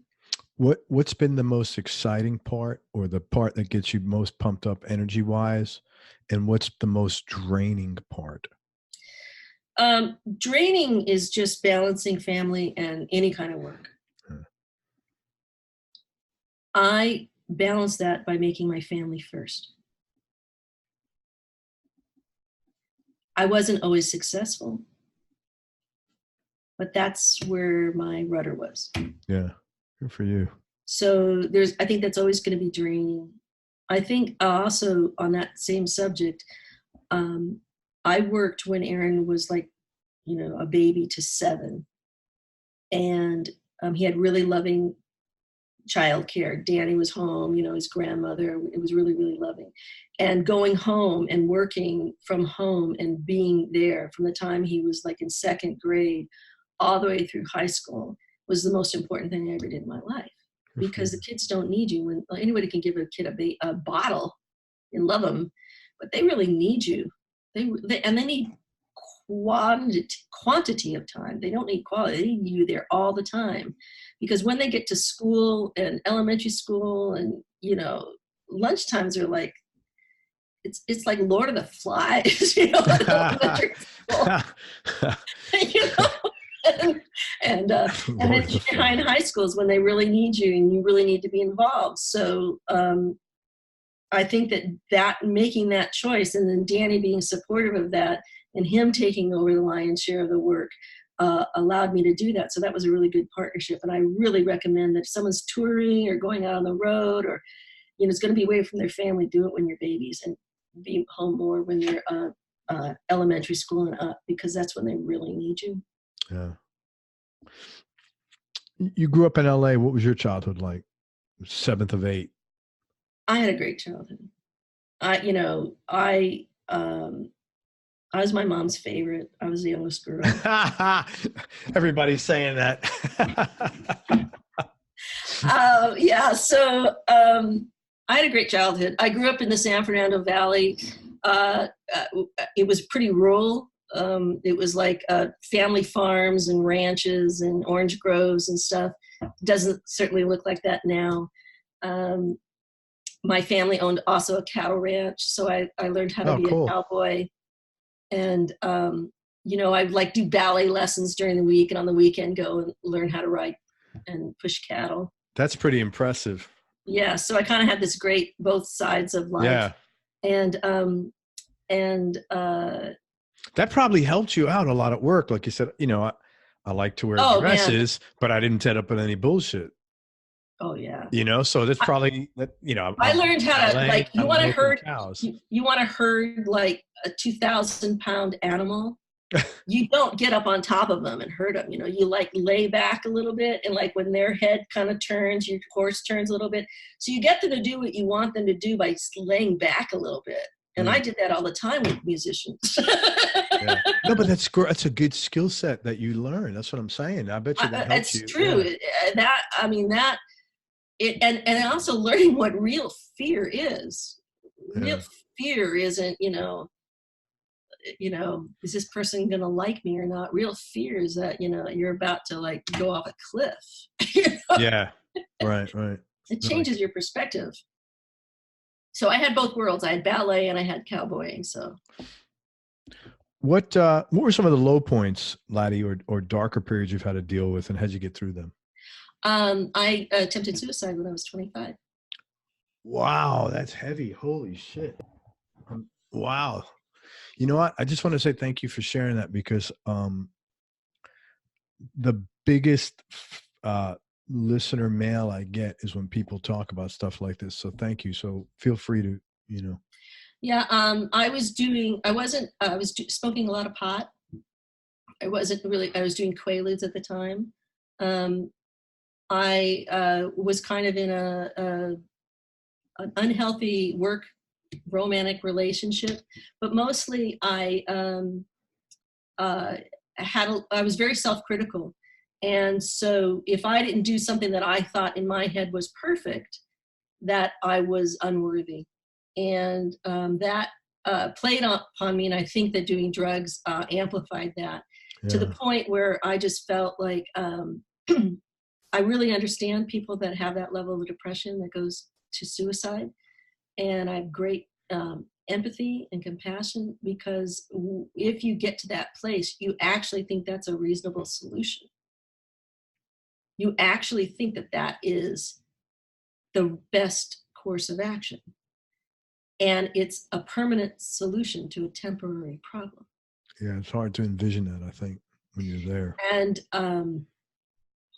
I just, it didn't work.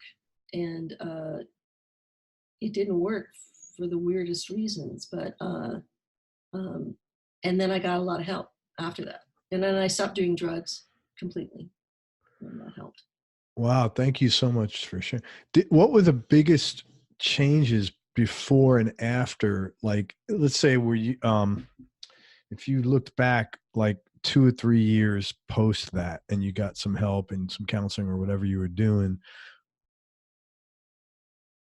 what were the biggest changes during that time? This is what had to happen in order to come out of that hole, because very few people that I know talk about going that far down and then come out of the hole and then have an extraordinarily successful life. That doesn't happen a lot. People don't think it happens. If you're going to try to kill yourself, eventually you're just going to burn out. But I'm here to tell you that with the proper psychiatric help, the proper family help, the proper faith, any one of those 3 things that were missing, I may not have made it.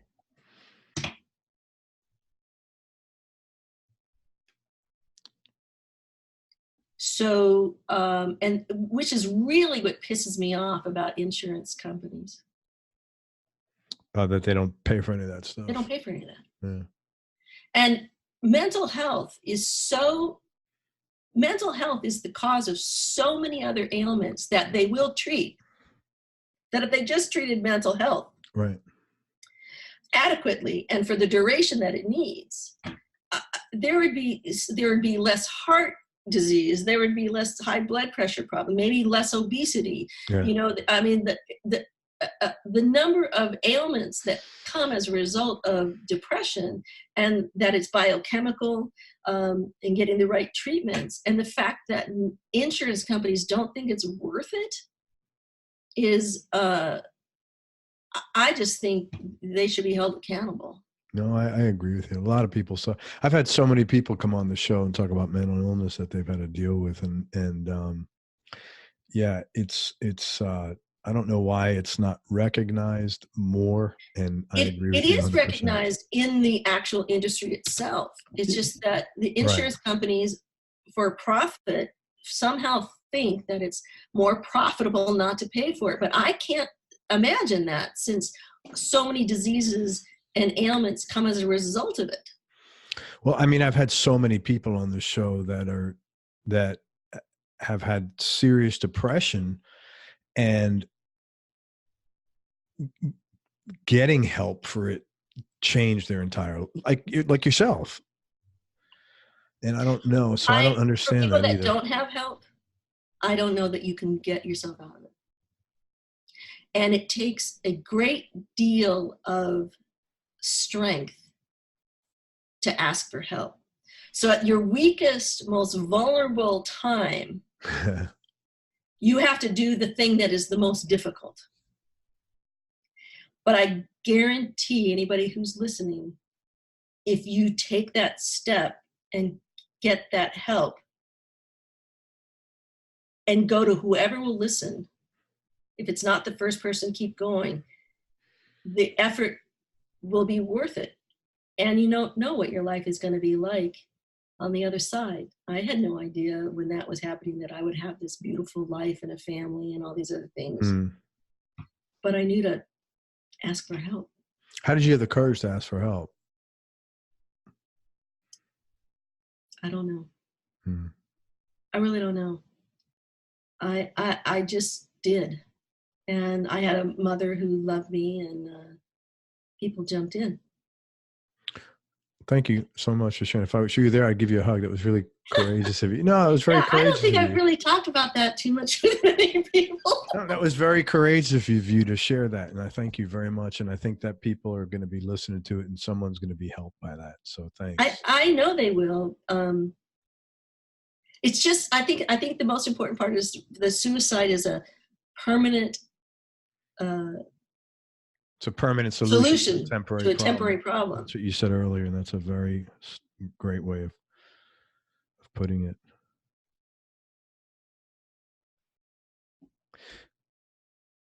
And if you're going to have any kind of mental disorder, you want depression, because everyone knows how to treat it. That's funny. I've never heard it put like that's the one you want. You want to be depressed. That's the one you want. They know what to do with that. Oh my. Well, the problem is with depression, it leads to so many other things like addiction and like, it goes on and on, but like depression is the easiest thing to treat. Yes, it is. In theory, it is. Yeah. Yeah. With that in mind, what advice would you have given to yourself outside of don't try to commit suicide?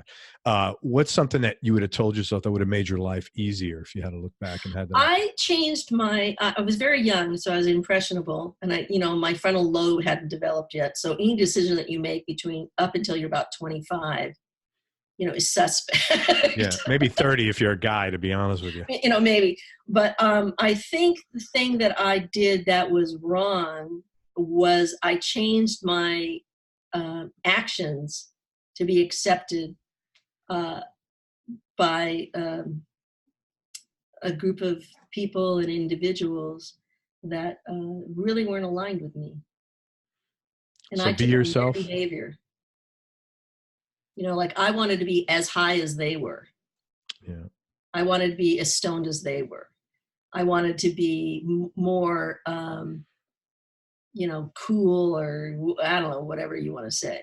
So I left things that were core and were really important to me to try something different, and that led me into a spiral. So if I could go back to my other self, I would say, don't do drugs, and Boys and girls. and don't change who you are at your core to be cool. Thanks. Most important things that you've learned about yourself.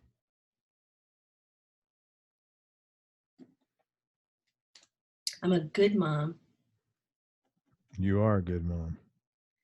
Um, You're a good mom because you told me you love your kid about 9 times in the last hour. So you have to be a good mom. Only a good mom would do that. I think I was a really good wife, and I think that those things are really important to me. Good. But mostly, what I learned about is that your word is everything. So to me, keeping my word and actually doing it, it's hard, but it helps you not to make a commitment that you can't fulfill. Yeah. So I think that and don't fucking buy into the bullshit of the entertainment industry. What do you mean by that more specifically? It's just like Monopoly money, man. You're playing Monopoly. It's a game. It's not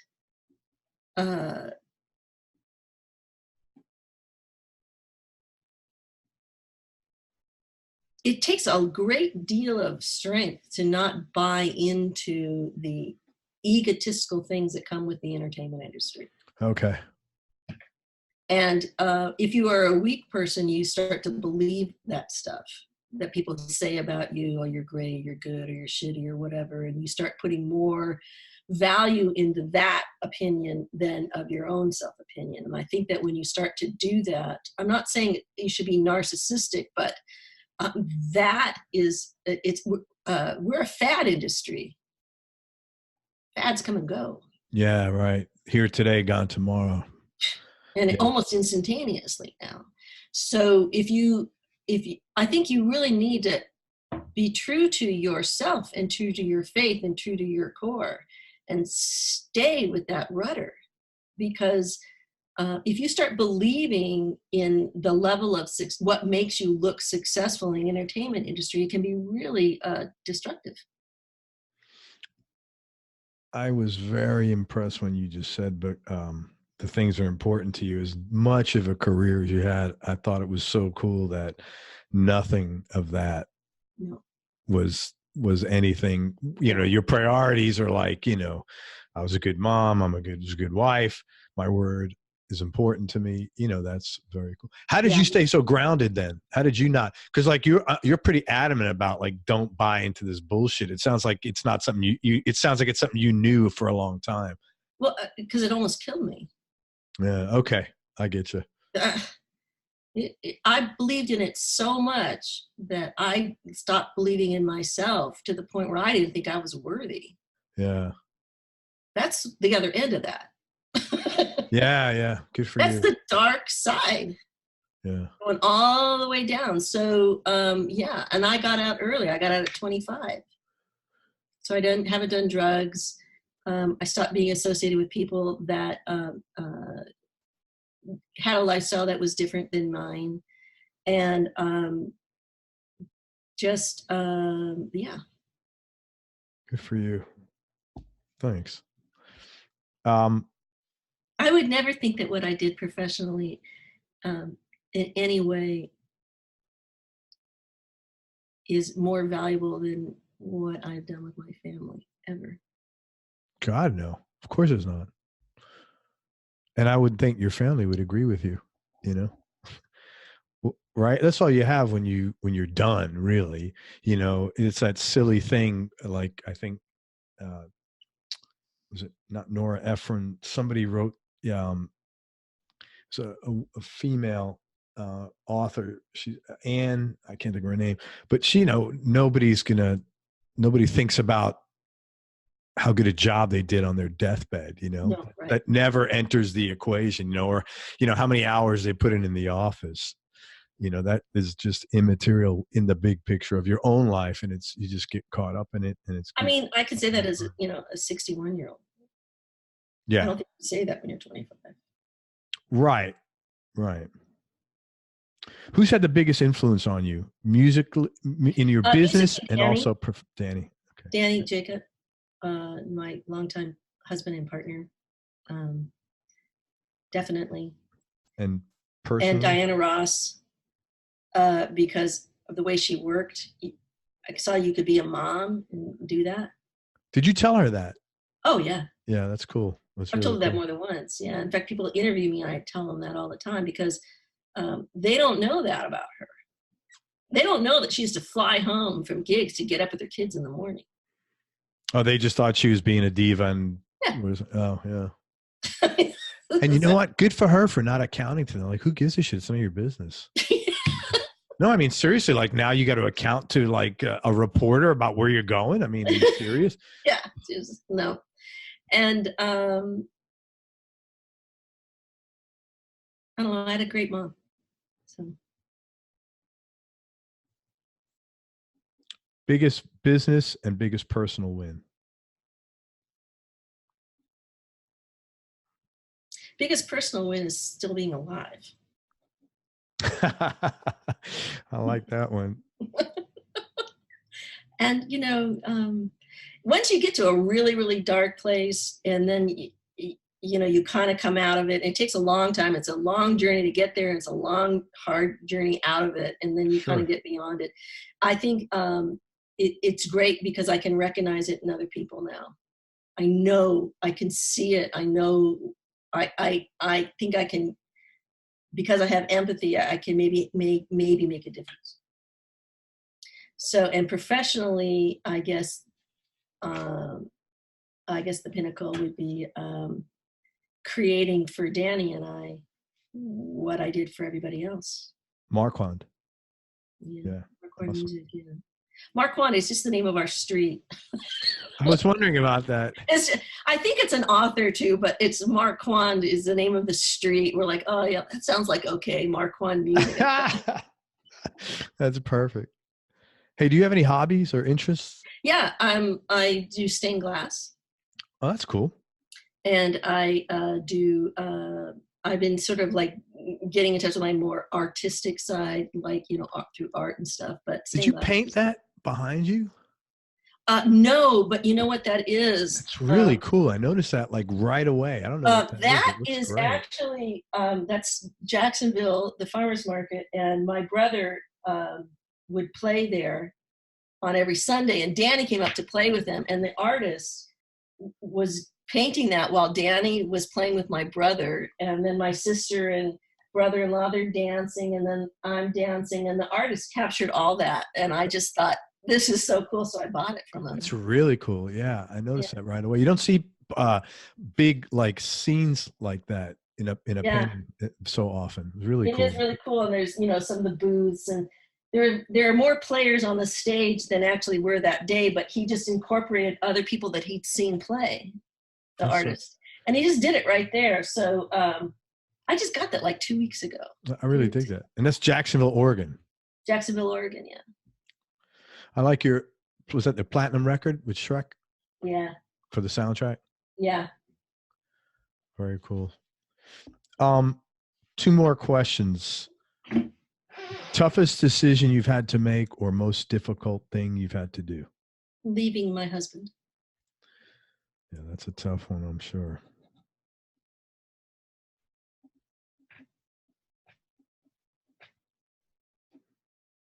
And I will leave that at that. I mean, leaving like as in like I left the state.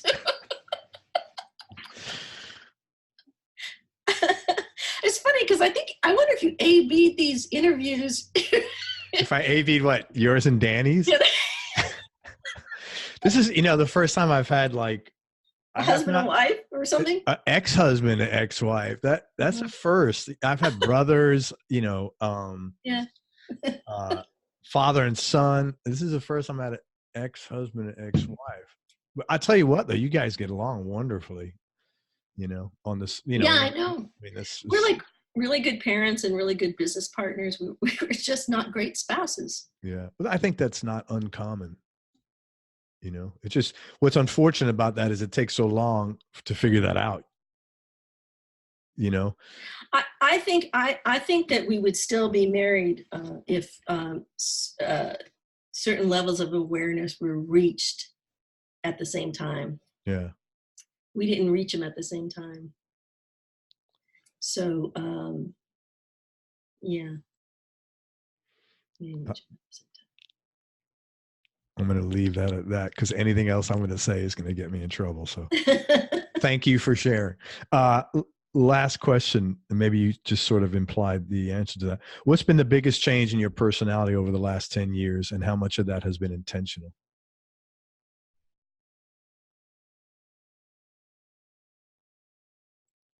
I'd say that the biggest change in my personality happened in the last 5 years. When I left LA. And the decision to leave everything behind in LA was probably the hardest, and for this time in my life, the best decision. What made you pick Oregon? Did you have family or friends there? I had a sister who relocated up here from Santa Barbara, and I used to come visit. And it's an amazing area because it's, all like organic farms and vineyards, and you can walk to the post office. So it just was the retreat. And sometimes I get a little bored here, right? But then I just like go to LA and visit, people and stuff. But then I just fly back. So the biggest change in the last 5 years, and what's changed about your personality in the last 5 years? I have a lot more confidence in myself. Good for you. I had lost all confidence in myself before I left LA. You've done that a couple of times. You're like the comeback kid, right? You've done that a couple of times. It's good that you come back. Yeah. I've been told I'm resilient by my psychiatrist. But you can't believe your psychiatrist. Believe me, you're resilient. I don't have I have no agenda. Your psychiatrist has got to say the right things. Yeah. But you are, you're resilient. Hey, listen, a few things. First of all, you're a lovely woman, and I really appreciate you taking the time to share this. You've shared some really, really great information that I think a lot of people are going to dig on and get a lot out of.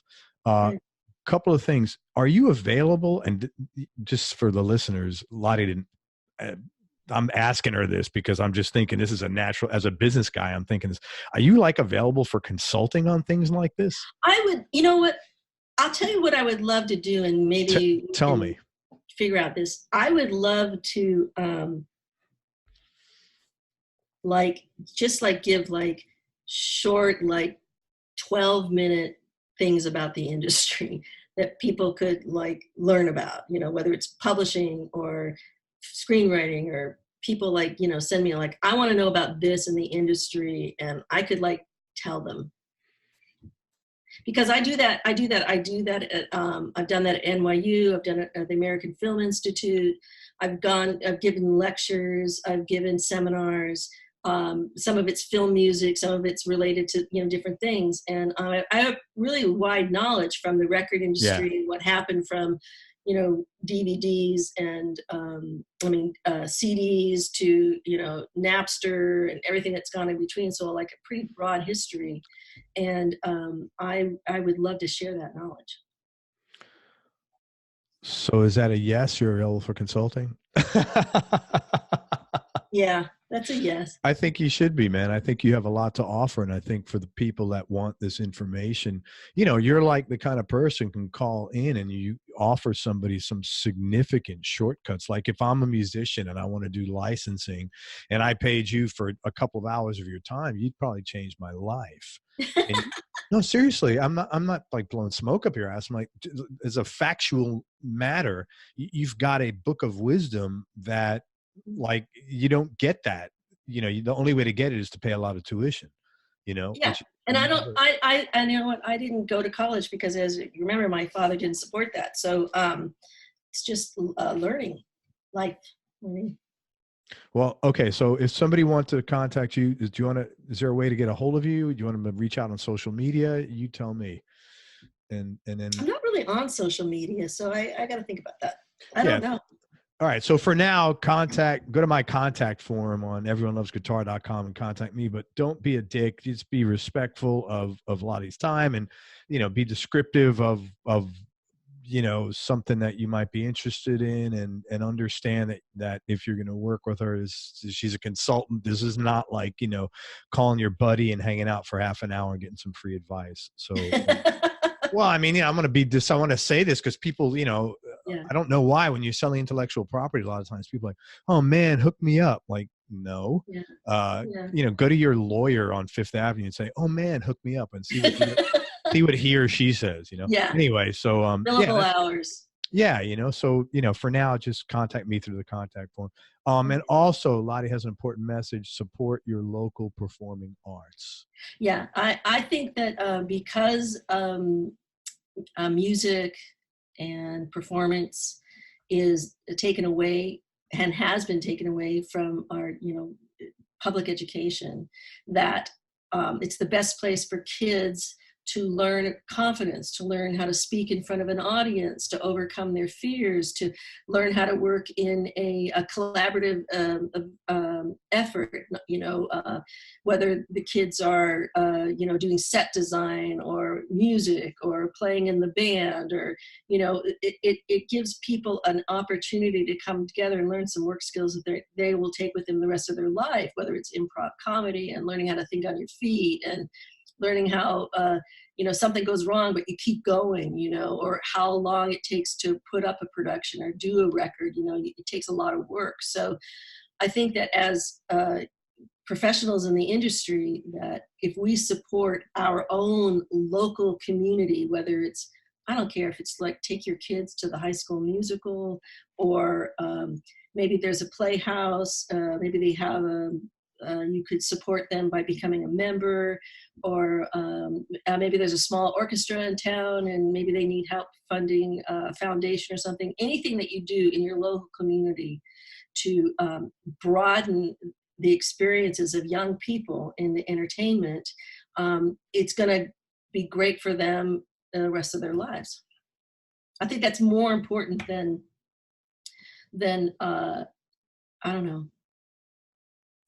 I mean, you have your own charities. Everyone has their own charities, but I think it's character development. And I think performing arts gives that, and particularly to a lot of kids that aren't the jocks, that aren't the, Yeah, that's for sure. You know what I mean? The people that are the odd man out. The cast-offs, the otherwise cast-offs. And those cast-offs have this great potential.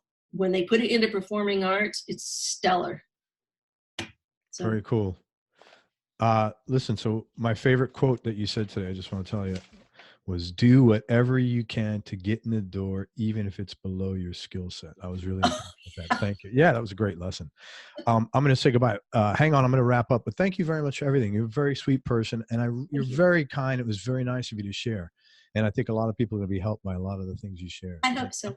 Congratulations on an incredibly successful career. And I love that you did what the hell you want. You didn't give a shit. Right on. Okay. Everybody, thank you so much for listening. If you enjoyed this interview, please share it on your social media channels and with your friends. We appreciate your support. Latie Elton, look her up. It's Marylata, Marylata. Latie is her nickname, Latie Elton. If you have any interest in working with Latie, for now, just send me a message on my contact form at everyonelovesguitar.com, and be respectful and be nice. And make sure you go to everyonelovesguitar.com, sign up to get on our newsletter list so you and I can connect. And most important, remember that, and you will dig this, happiness is a choice, so choose wisely. Right? Definitely. Be nice, go play your guitar or act or whatever the hell it is that floats your boat. Have fun, and I'll see you next time. Thanks for listening. Peace and love, everybody. Latie, thank you for everything. You're great. Thank you.